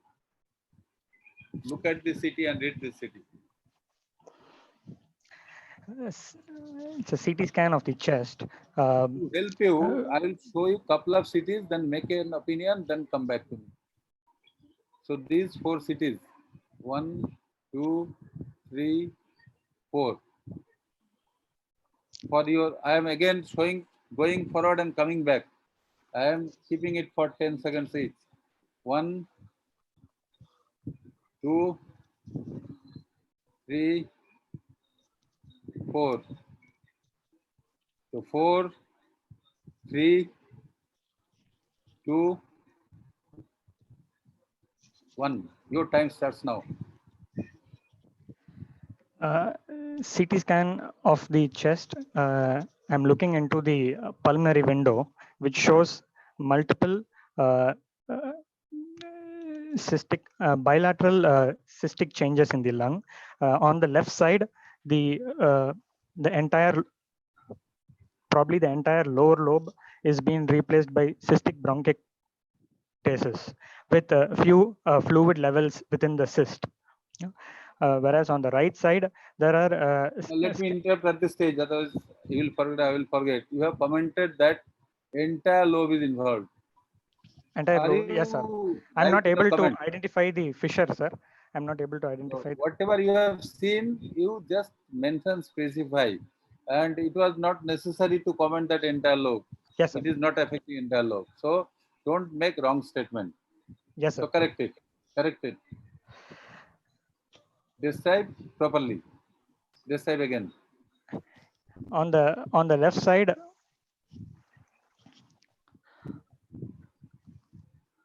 sir, Tell me the basic thing: single, multiple, multiple small, multiple thin-walled cystic lesions with fluid level within the is cyst. it involved? Few thin-walled and some thick-walled cysts are there, sir. Okay, so multiple cystic spaces, thin Cystic walled and thick spaces. walled, occupying which area? Central or parietal? Central, sir. Central. So all these, and what about the status of remaining lung of this The side? remaining lung appears normal with normal vascular markings. Yes. Okay, come to the other side. Yes. On the right side, I'm able to identify the horizontal fissure, sir. With Describe these lesions. What lesions? few thick-walled cystic lesions, more central lesions affecting the lower fewer lobe. lesions. Compared to that side, there are fewer lesions. Fewer lesions affecting the smaller. more central, and they are present in the lower lobes, sir. What about this area? Is it healthy or unhealthy? This area is specific cyst you have. So Yes. this area is healthy or unhealthy? This area is not healthy. Yes, sir. Not specific found cavities, but these are infected area having some evidences of recurrent infection. Recurrent infections. So this is also infected area. Yes, so sir. looking at other, you remember other sections. Just comment on this. If you compare these two, if you put this, yes, sir. so you will be convinced that entire lung is fairly infected, having recurrent evidence of recurrent infection, recurrent fibrosis, and recurrent cystic lesion. If Yes, you sir. look at, you are almost whole. While I accepted you whether what is the status of rest of the lung, I expected that you have put the information about all the 4 pictures in series. Then I would have been convinced that these are involved entire lobe. Correct. So look at this. Almost whole lung is gone there. Yes, sir. Almost whole lobe. Yeah, whole lobe. Yes, sir. So with this city, how are you going to? I'm just keeping, not describing everything. Do you feel that if this patient comes today and says, "Sir, I am in quite hurry. Please operate me today," and all my reports are okay. He has shown your say ECG and echo and PFT and all required documents he has shown. Yes, everything is fine, and you are convinced he wants surgery tomorrow only, and you have got enough time. You are not very busy surgeon. Okay. Would you like to operate him tomorrow? If yes, sir, why? Sir, sorry to interrupt. I'm going to take leave, sir. Thank you. No, thank you, sir. Thank you. Please continue. Dr. Shilpa, please take over as host. And the Yes. recording is continuing on my laptop. I'll keep it going. Okay. Okay. Yes, sir.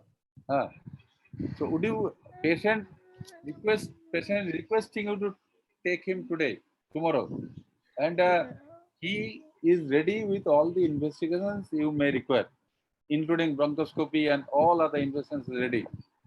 He is in hurry. He wants surgery tomorrow. Are you going to take tomorrow? Sir, I would not operate the patient upfront, sir. I would prepare the patient prior to surgery, because being a bronchiectatic lesion, I would want to do certain procedures prior to taking up for surgery. So what is the specific term used for this? There is a A specific pre-op. any specific term? Lung is there is the adjective about lung. A wet That's lung, what- sir. I would make it dry. Wet lung. This is wet lung. You don't want to operate on wet lung. Yes. If you operate on wet lung, what happens? There's very high chance of soilage of the remainder lobe as well as the contralateral lung, which can produce post-operative complications. At which phase it happens during surgery? At which phase of surgery? Yes. Happens? It starts from during the time of induction, sir. Once the cuff reflex of the patient is lost, and being a wet bronchiectasis, the soiling material can flow through the main bronchial tree to the contralateral side. At what phases of surgery there's more chance of spillage? During the after the thoracotomy and during the handling of, sir. Before thoracotomy? A positioning of the patient, sir. Yes, while positioning, you are turning the patient up. It is on lateral position. The disease side is up. Yes. So this is time when there is chance of spillage, that you take care by putting the tube properly and inflating properly. Yes, sir. So before turning the patient properly, you must make sure that the cuff is in the right position, it is properly inflated. So there is no chance of spillage. That is one time. Next time, while you have started dissection, while dissecting, you are handling lung. So there is chance of pushing the secretion to the other lung. Yes. That may flood the other lung. Yes, sir. So for that, you have to do some maneuvers to make the wet lung to dry. What are those maneuvers? Very simple thing you are doing every day. Just tell me what are the maneuvers you have to follow to make the wet lung dry. You're asking during the intraoperative procedure, no, sir? Sir? Before taking the patient for surgery. Yes, sir. So you have to do something. Yes, sir. As I told you earlier, patient wants surgery tomorrow, but you don't want tomorrow. You will take couple of days. What you are going to do during those days? Yes, sir.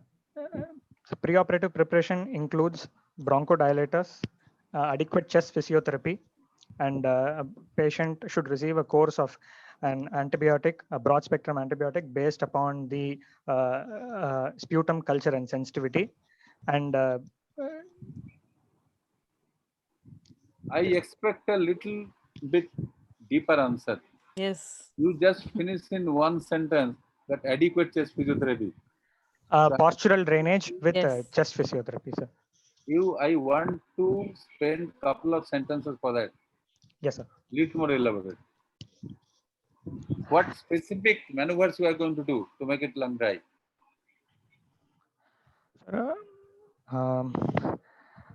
You have told something. Postural drainage, cupped percussion, and postural drainage, sir. Over the affected area. Are you not going to nebulize the patient? Yes, sir. Nebulization with You are bronchodilator. doing those maneuvers which are going to liquefy the secretion. The thick secretion should liquefy and it should be encouraged to come out. Yes, sir. So by that, one is chest physiotherapy. That is, patient is getting steam inhalation, nebulization, and you are just patting the back and encouraging the patient to cough. Yes. And what do you mean by postural drainage? So in this patient, what should be the posture that will help drainage? Sir, in this patient. And for that, let me give you a little more information. Which Yes, sir. side you are going to operate? I'm going to operate on the left side, sir. Left side. So left side has got more cavities. You have to prepare it more. Yes. So Sir, what will you put partial drainage? How do you assure partial drainage? It is lower lobe, left. So patient should be on the right lateral, not complete lateral, sir, on a 45-degree. So left side up. Left side up with head end down or up? Head end is down, sir. Head end down. Head end down, left side up. So this is the posture and other things what we discussed that we have to do. Yes, sir. How long normally it takes to make the lung dry? If you do the maneuvers properly, roughly how long you take? Sir, a week to 10 days, sir. Ordinarily it takes a couple of days, depending on if it is if you are able to do it properly, it takes a couple of days. So there is no hard and fast rule. A week may be fairly safe. Yes, sir. So in this patient, what you are going to do? Sir, considering his pulmonary function test being, sir, hello. You have checked everything. Now you decide you will go for surgery. So based on the available CT images, the left lower lobe is is diseased, with the left upper lobe being completely normal. I would go ahead with left lower lobectomy, sir. So what are you going to do with this side? Right side? So right side, if the patient is going to become symptomatic in future, sir, and if the lesions are progressing, then I will keep him on close observation and follow up the patient, sir. If the patient is going to get symptomatic in future, I will have to decide for a surgical procedure, sir. You are right. Let me enrich a little bit. Normally, these lesions may be congenital cystic bronchiectasis or may be infective.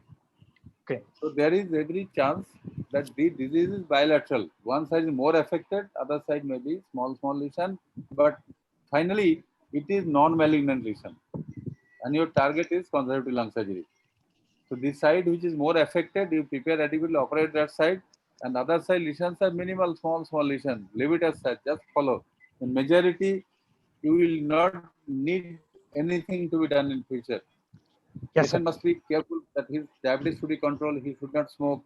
He should be continuing it not regularly, but he should be careful about chest physio means he will cough out, he will avoid cold. All these basic things he will practice so that this side doesn't get affected. So it is possible in almost all probability this will continue. It may increase a little bit, but it will not compel you for surgery. Yes, sir. So as we have discussed about this, before taking this patient to surgery, you must calculate the risk and hazard. That means you have to find out challenges. What are the challenges? Just summarize. What are the challenges or what are the areas you should be careful about this surgery? Sir, this patient is having a recurrent lower respiratory tract infection since the childhood because of one challenge we have already discussed. The patient wet lung. Wet lung. Properly. That is one issue. Extensive adhesions due to repeated inflammation, sir. Extensive adhesions to the chest wall, and the hilum may or may not have more adhesions, sir. Yes. Only extensive adhesion, parietal dissection. Parietal dissection becomes more difficult, especially the release from the diaphragm is more difficult. There is a high chance of damage to the phrenic nerve as we go more medially, sir. Yes. And is there any concern about fissure? Sir, the fissure, if the fissure is complete, then a lobectomy would be a straightforward procedure. Complete and incomplete is not in your hand. That God has created. Yes, sir. But this disease has done something. Yes, sir. There is extensive adhesion around, so fissure dissection may not be easy. Yes. Okay, just like any other area. Only thing, the hilum will not be very bad. Yes, sir. While doing dissection, you must be very careful because the diaphragm part you have dissected, but fissure side you have to be careful. Otherwise, you will be left with a lot of ear leaks and a lot of bronchial leaks.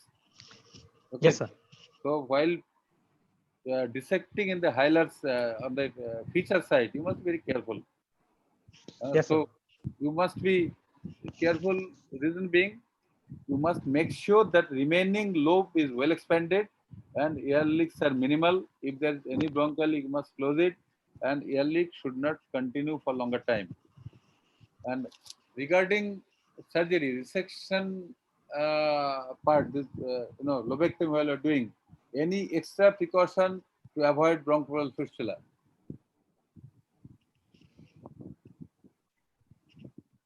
Do you feel that this sort of infected patient might have increased chance of ending in bronchopleural fistula? BPF. Yes, sir. Yes. How to prevent it? Avoid electrocautery dissection over the bronchus.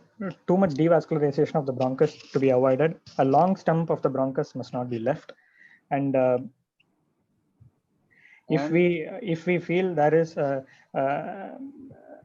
high chance of a bronchopleural fistula to occur, we can cover the bronchial stump with a intercostal muscle flap or a that you can do, but let us be practical. While doing lobectomy, yes, sir.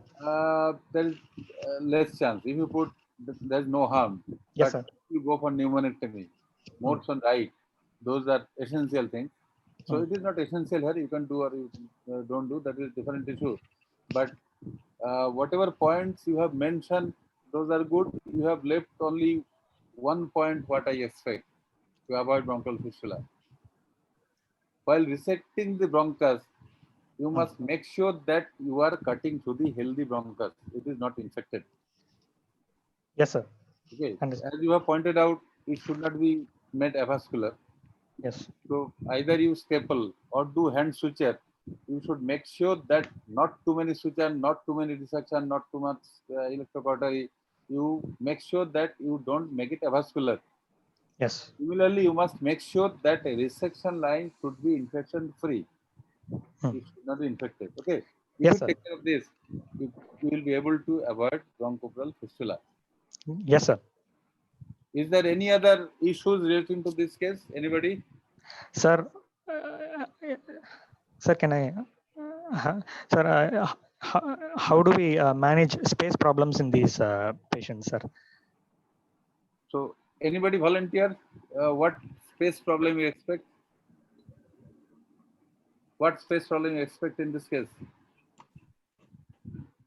Generally, I will answer. This was a lower lobectomy. This is a lower lobectomy, first of all. And if we, while doing the surgery, all adhesions from hilum to hilum, from top to bottom, have to be broken down.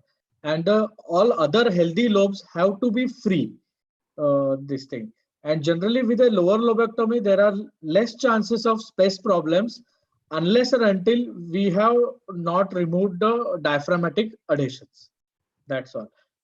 Keeping chest drain with digital suction drain or else underwater seal bottle to suction up to -2 kilopascal and incentive spirometry, that would help, that would reduce the space problems generally most of the time. Bhushan, whatever you have answered, I am quite happy. Let me just modify a little bit. Whenever you are operating on lung, having adhesion, please make sure that whole lung is dissected. No part of lung should be kept adhered. So complete lung dissection, complete adhesion, that is very important. If some part is hanged, that is coming the way of expansion. So that is the issue that must be done properly. So once you have dissected the entire lung, and once you have followed those golden rules, that you have cut the bronchus at non-infected site, you have not devascularized, when you have followed all these things, lower lobectomy will ordinarily not end up with space problem. There's very, very little chance of space problem. And more so, in addition to that, what you're going to do, you have to do adequate lung expansion maneuvers. That is post-op chest physiotherapy, spirometry. If you do that, the space problem will not be there. Only thing that may happen, that patient may continue to have air leak for longer period, depending on the fissural dissection, the amount of adhesion, the fissure. If it is badly adhered, while dissecting, you have done a lot of air leaks, then Even if lung is expanded, the air leak may continue for longer period. So air leak for longer period may be only problem, but if you continue with usual maneuvers, it will come up and space problem will not be any problem in these cases. Okay. Yes, sir. So Thank let you. us stop this case here only. And Yes, sir. depending on your marital status, you can decide, should we proceed for further case or we should stop here? One We more can case go can be ahead. discussed. Yes, we Yeah, can yeah, go ahead yeah. with another Good. case. Another 10-15 minutes, one more case. Yes, Yes, yes, yes, yes. Yes, sir. One more Yes, case. sir. Yes, sir. Sure, sir. Sure. Thank you for permitting me to go ahead. So don't look at, so that case is done. Now another case scenario, it is a repetition in a earlier challenge. I discussed in brief. This case I just pointed out. So let me tell you, it is very, very interesting area for me. I love this case. So a case was diagnosed as classical lung abscess. By that, whatever you mean, I have meant that. This is lung abscess. And this is acute onset, not chronic. It is acute lung abscess. It was aggressive clinical course. By that I mean all these words are very important. While in examination, I tell you once again that every word must be given adequate respect. If I have used 5 words in a sentence, all the 5 words need respect. If I given you 3 sentences, don't ignore one sentence. If I love 2 sentences, and I might have special love for number 1 sentence what you have ignored. So all sentences and all words must be respected. Let me repeat all these. Acute onset, classical lung abscess, extremely aggressive clinical course. So with this, since we will be discussing for maybe 10-15 minutes, so I will just jump on couple of issues. I will show you couple of pictures. One CT scan. So same thing, 1, 2, 3, 4, then 4, 3, 2, 1. This is one.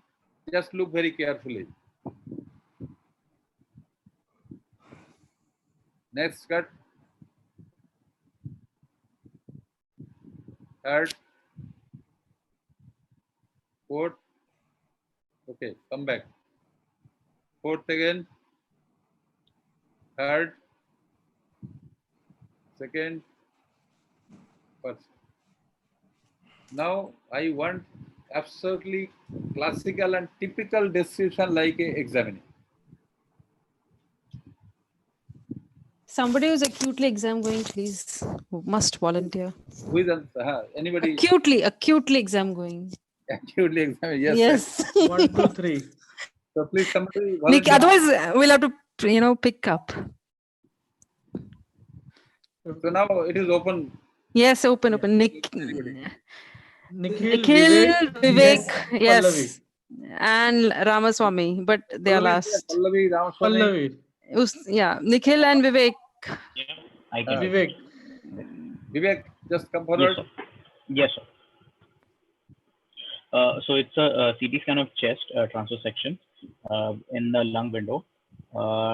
It is showing a cystic lesion, a well-defined bilobed cystic lesion in the left, probably in the left lower lobe, which is thick-walled. It has an air fluid level. It's filled with appears to be fluid, but I'll not be able to comment it on lung window. There is also evidence of crowding of ribs over around that cyst, which is notified there. At the same time, there is a small area of pneumothorax, which I can appreciate on the left side. The rest of the lung parenchyma on the left side appears to be normal. At the same time, lung parenchyma on the right side also appears to be normal. Per se, there is no other abnormality which I can appreciate on the CT scan on lung window. So let me remind you that this CT only can take you forward for 2 hours and finish the exam. Yes, sir. A lot of points are here. Please look carefully, and somebody else now come up with your reading. So let me give you a couple of hints. You have decided everything. Please look at this area carefully. Come to the next city. Look at this area carefully. Yes, sir. Same thing. So this area you have ignored. Make some comment on this. And So if you look at this city cut, this area is different area. Yes. This area is different area. Okay, Yes. now describe or enrich your answer again. So there is a small area of pneumothorax, a present of air, which I can appreciate anteriorly. At the same time, there is the regular walled cavitatory lesion in the left lower lobe, appears to be bilobate. These areas? So areas of consolidation are there in the lower lobe. Right. This one? This one is the crescent of air or the air fluid level which we see in the cavitatory lesion. So when lung abscess is the pathology, so abscess may lead to necrosis. Any abscess means necrosis of tissue. Yeah, there is extensive necrosis of the tissue. So these areas are consolidated. Yes. These are now consolidated areas, and this has undergone necrosis. And in lung abscess, what happens? Lung abscess may rupture on the surface, and that may end in pleural collection in pyema. Okay. So must be there is some breaking down of lung surface that has made air to come out. Yes. So associate pneumothorax, and if you go to earlier picture, that is partially collapsed lung. This lung is not consolidated. This part is partially collapsed. Yes. So partially collapsed lung with pneumothorax, with areas of consolidation. These areas are consolidation, and this is abscess with classical air spaces inside. So if you put it here, this is consolidated. This is air. This is necrosed area. This is abscessed area. So all the component of lung abscess are present in this city. So if you look at these 4 pictures very carefully, it makes sure this is classical lung abscess image. What is the treatment of lung abscess? We are just coming to couple of specific points. We are not going into all details. A lot of discussions have been common. So how are you going to treat lung abscess? Acute lung abscess, what is the treatment? Treatment of lung abscess is IV antibiotics. At the same time, lung protective measures like nebulization. Just answer in brief, it is non-surgical. Do you agree with me? Yes, sir. We don't operate in acute lung abscess. Yes, yes, sir. It is conservative. It is conservative therapy. Yes. So what are the components of conservative therapy in lung abscess? One is IV antibiotics, essentially bronchodilators, nebulizations. At the same time, pulmonary rehabilitation with coughing and that's basic policy. You have to take out everything which is inside lung. Yes, that is nebulization, chest physiotherapy, coughing out, partial drainage. This is one component. Yes. Next, you have to breathe in. That is inspirometry. Yes. Forces are inside and system antibiotic. These are the therapy, conservative therapy that cures lung abscess, acute lung abscess. But is there any indication for surgery in lung abscess? A chronic lung abscess which is not getting treated. No, you have already diverted. It will end in miserable fail. I have put it acute lung abscess. Why are you going to chronic lung abscess? It's a different compartment. Okay, sir. So if the patient is not responding to treatment, if it is the clinical picture is worsening, then I might have to go ahead with surgery. Okay, you are right. Let me summarize by saying, if the lung necrosis is up to such an extent that there is no chance of recovery, that thing you cannot recover. The abscess is of such a nature, there is gross areas of necrosis, may be confined to one segment or a lung or a lobe. Yes. It may be because lung is a segmental structure. It may confine to one segment or more than one segment or confined to a lobe or entire lung.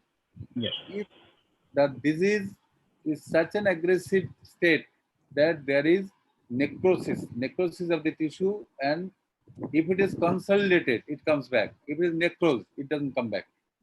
So areas of gross necrosis that is reflected as aggressive clinical course. The patient having aggressive clinical course means persistently high temperature, the leukocytosis, CRP is very high, and patient is toxic.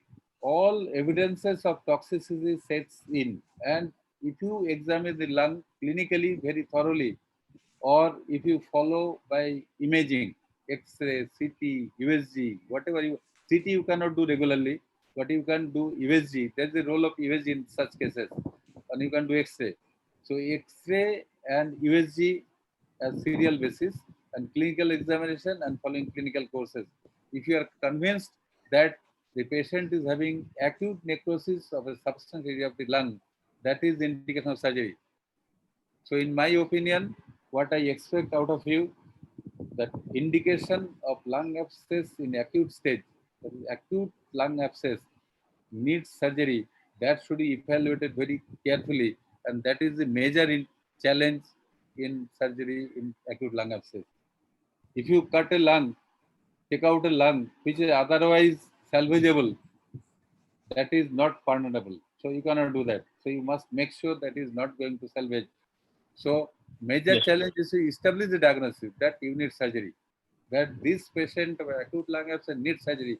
That is the most important part. That is most difficult part.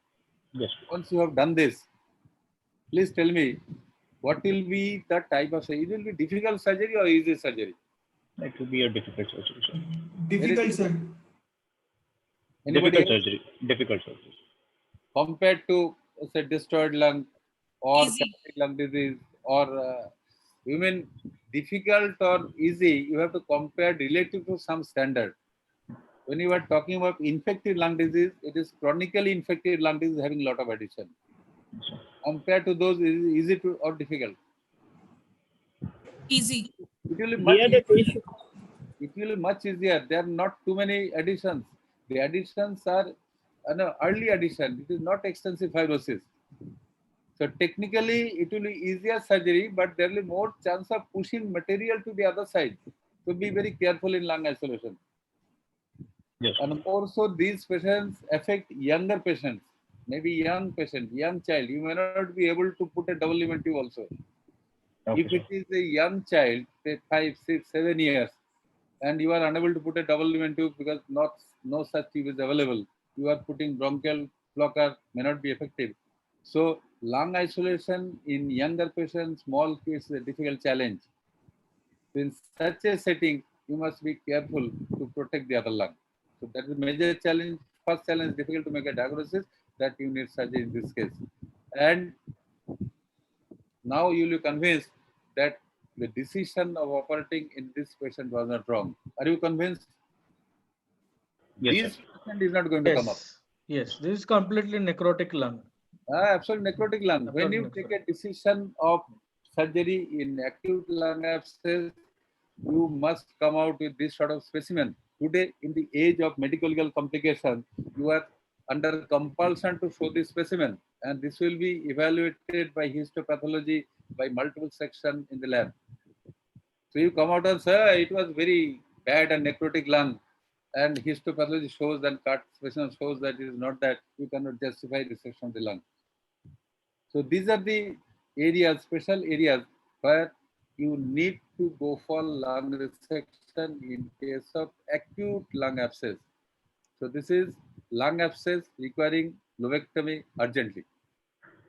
And normally, this case will not get in exam. You will not get this sort of case because this case is not suitable to be examined. But this may come as CT, at imaging, at clinical problem discussion, or in continuation of discussion of some other lung resection. As a case, it will not come because this case is toxic case. You cannot examine this case, but this case may come in different fronts.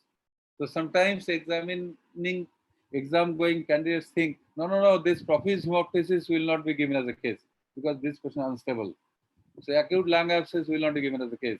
Or active tuberculosis or multi-drug resistance active tuberculosis will not be given as a case. But that does not give you any safeguard that this case will not come in discussion. So this case will come in some other form.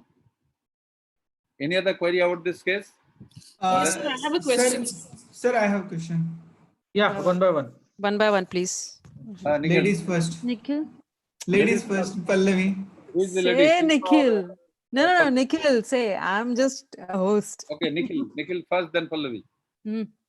Sir, is it it will be called as a lung abscess or acute infectious pulmonary destruction? If you say lung abscess, what is the problem? What you are saying, that is pathological. The CT scan which shows a single cavity, but there is a surrounding lung destruction also. So will it be as a lung abscess or acute infectious pulmonary destructions? Acute infectious pulmonary destruction is the right term. That is pathological term, pathological description. But clinical and radiological description is acute lung abscess. Both are right term. The second diagnosis, what you put it, that comes as final diagnosis once you have operated and you have done the histopathological examination. Before that, when you are examining the patient clinically and looking the images, the term comes as acute lung abscess, or rather you should say acute lung abscess involving the lower lobe or upper lobe of right side or left side. Okay, this is your question and comment. Pallavi?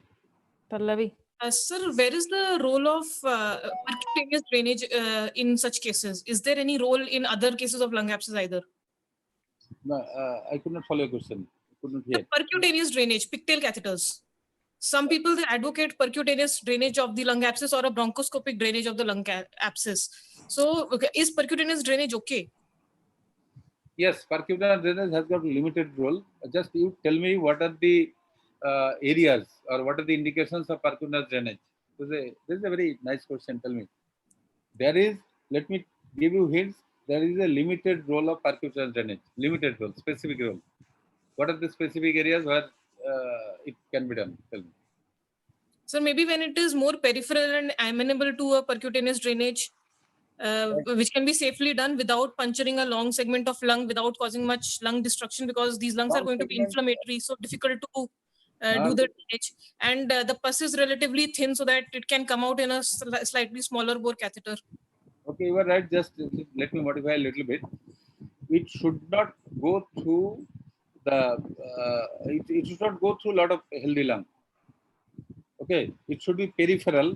And one more important issue, it should be located in such an area that from parietis to abscess, it goes straight and there is less chance of spillage into pleural cavity. It is not that all lung abscess will rupture and will end in empyema or pleural effusion. Not all lung abscess will not do that. So while aspirating, you must be careful that it should not spill the pleural cavity. The parietal to abscess cavity should be in close contact and you should not go through the empty pleural space. Am I clear? If you go through the empty space and enter the lung, then once you come out, something will spill in the pleural cavity and in empyema. So these are the areas. And to add to your answer, yes, there is limited scope of aspiration if there is collection and you are convinced in the city. If you look at the city here carefully, if you analyze, and that is what I mentioned in the earlier case, that you should be examining the city sitting in a console, dynamic, while doing live city. So that will help you to find out whether there is liquid inside or there's consolidated lung. Before putting drain or aspiration, you should be reasonably certain that there is collection inside. It is not all consolidated lungs. So this city does not tell you whether this is consolidated or there's collection. But if you come to this is also fairly plus minus. But as you are coming, so most of the things are consolidated. These are small areas. So this is airspace. Airspace means this is consolidated. So this here probably there is some collection. Had it been the entire thing would be abscess-like, that would have been more important area of putting tube. Yes. But yes. that may be made sure on console, dynamic. And also, sir, yeah. Also, this percutaneous procedures should be done more as a palliative procedures where patient is not fit for a surgery rather than an upfront. Yes, it's only a. Normally Yes. in lung abscess, it is conservative treatment. Yes, And exactly. in some limited cases, otherwise you are not, you don't feel safe, or there are some contraindications. Say his PT INR is very high, there's chance of bleeding. Yes. So Other people- lung is also consolidated. lung is Other grossly lung. consolidated. Hmm. So Other lung. if say whole lung would have been like this, Hmm. there is chance because it is just absolutely adhered. So you have to identify cases very, very carefully for aspirating as well as for operating in acute lung abscess. Otherwise, it Right. is conservative. Yes, sir. So, any other question? No. Sir, I had a question, sir. Okay, tell me. Sir, can during the treatment, the role of surgery in this, can we say ki, if the precipitating cause of the lung abscess needs surgery, that has to be done? Maybe it may be tracheoesophageal fistula which needs surgery, because even though we medically treat, the patient will still persist to have recurrent abscesses. So, Can you highlight a little bit of those words you have mentioned, the precipitating cause of lung abscess? yes. Can you So highlight? like tracheoesophageal fistula, which will lead to recurrent aspiration, and which will lead to recurrent pulmonary abscesses, or this abscess, whatever treatment you are giving might not be helpful. It might deteriorate the patient further because patient is aspirating continuously. I will add one line to substantiate your statement. Yes, sir. You heard something about aspiration pneumonia. Yes, sir. What is that? Sir, it is it's a chemical pneumonia because of gastric contents which are acidic, which enter the bronchial tree and lead to pneumonitis followed by pneumonia. Pneumonitis, necrosis, infection. Yes, sir. Yes, it is. It happens, and aspiration pneumonia is one of the important causes of acute lung abscess. Yes, sir. And if there is reason of persistent aspiration pneumonia due to underlying disease, these are the cases where there is more chance of acute lung abscess having a very, very aggressive clinical course. Yes, sir. So definitely these points need to be taken very seriously, because treatment of lung abscess is always conservative. Yes, sir. And when you are coming out of normal routine procedure, you must be careful, particularly younger patient, non-malignant, no history of long-term illness. So a healthy virgin lung, that is the organ must be protected. Resection such a lung, you must be absolutely sure about underlying pathology. So acute lung abscess, recurring surgery is a very, very small clinical subset, and your major challenge is to establish indication for surgery. Yes, sir. So, okay, anything more, or we should call it a day? Yeah, we can do one or two cases. We can more, do, sir, more cases. I mean, if you have no problem. If you have no problem, yeah. Yes. Yes, we can continue for No. one or two cases. Yeah. So, Yes. I think let us jump to next case. That is number 8 cases. That is a simple thing. I will go to a couple of small issues, not going in details, because this is a Mahabharata. It will take long time. We will just touch the smaller areas. Yeah, otherwise, healthy subject. Incidentally detected. I told you all words are very important. I have put a couple of words only, not too many. Absolutely healthy person, playing football, doing everything, having nothing, incidentally detected to myasthenia gravis. So can you tell me what are the incidentally detected myasthenia gravis? What are the symptoms? Myasthenia gravis might have a lot of symptoms and signs. So what I mean from this statement, what might have their presenting symptoms? Asymptomatic. Exam going students, please. Exam You are Nikhil. symptomatic. Nikhil. So the patient might have underwent a routine chest X-ray for a health checkup and found to have a mass. Nikhil, let me interrupt you here. I have told you asymptomatic patient incidentally detected myasthenia gravis. Can you detect myasthenia gravis in X-ray? Incidentally detected. On X-ray, he found to be having a mass. Might be found to be having a mass which the X-ray was done for clinical. Myasthenia incidentally detected clinically. Then What you are inviting trouble for you. Mm. Next, I will enter into depth and asking about tumors. So that definitely we'll discuss. But myasthenia gravis, it is unrelated to X-ray or image finding.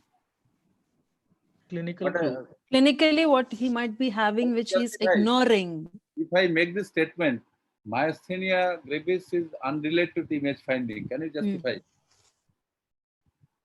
Nikhil? Yes, sir. It can be possible. Weakness or a...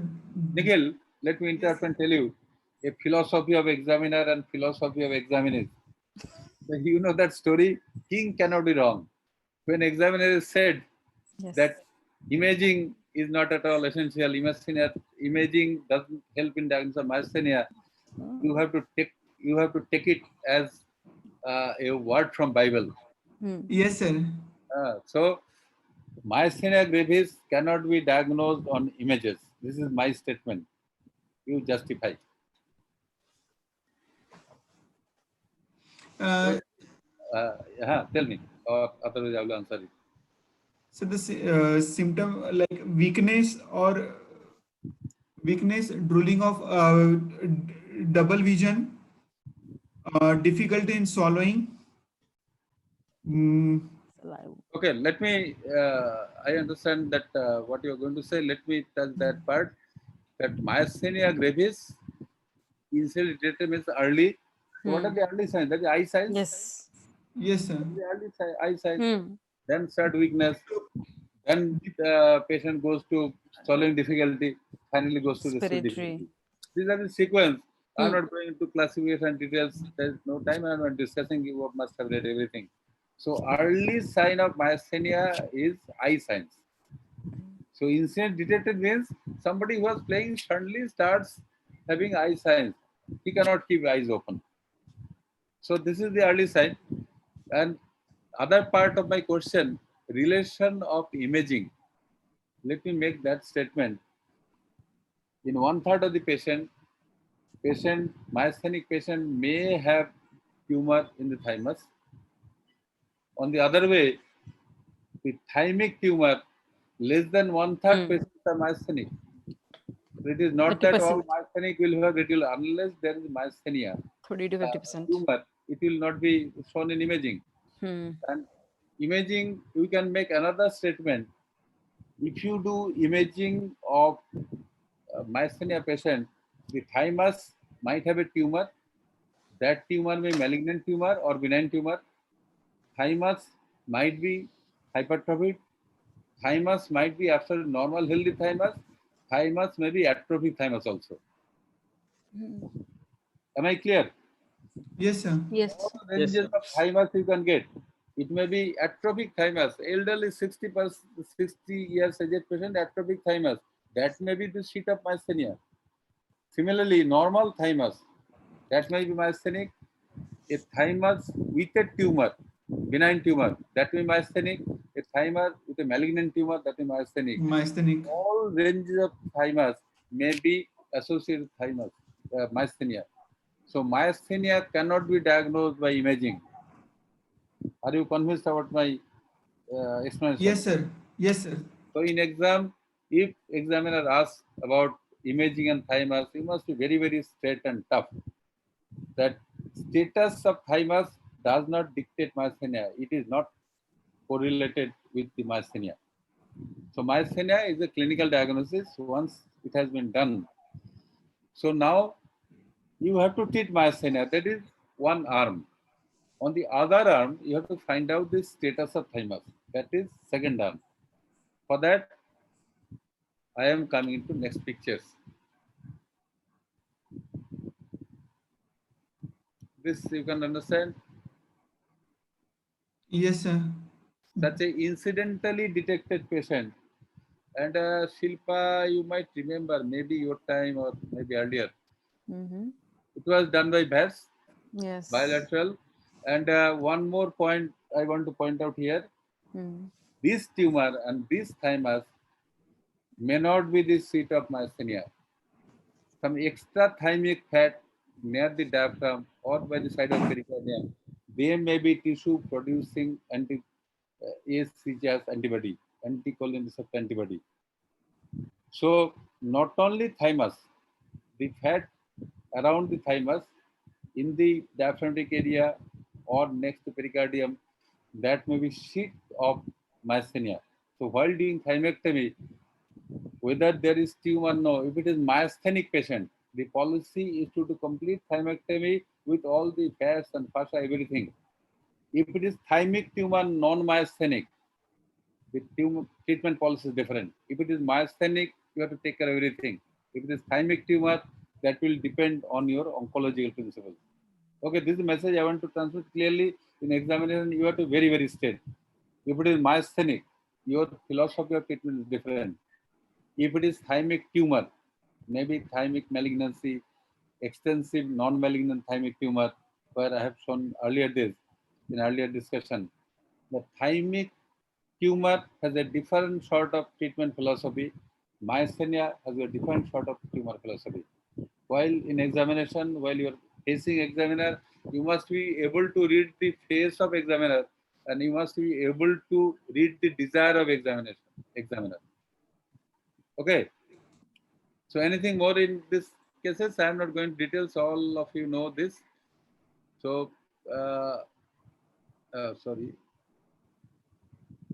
So this case is absolutely classical case, even for beginner who are coming with VATs, and definitely robots a different ball game. So for this, you need not go for sternotomy and doing all the exercise. It is simple surgery. The term easy should be used with caution, but if you are interested, you can do this very nice job with multiple holes, and that can be nicely, and see this is the tumor. So it is incidentally detected. Patient had myasthenia. This has been done. This is additional treatment, and whole tumor removing and thymus removing work may be simply exercise. It may not contain the tissue which is sheet of myasthenia. So that may be the fat around the thymus, maybe in the diaphragmatic area. So I'm repeating this word again because while you are doing thymectomy for myasthenia, you must be careful for complete thymectomy, including both the lung, isthmus, tissue around the fat, particularly in the area of diaphragm and hilum. Okay, so probably we should stop here, isn't it? We don't want to cover 2 days. It has permitted to talk on Monday only. So we'll over to next day. Okay. Probably at your end, it's 13th May now. Thank you very much. Yes. Thank you, sir. Thank We you, will sir. have another session, right, sir? Thank you, sir.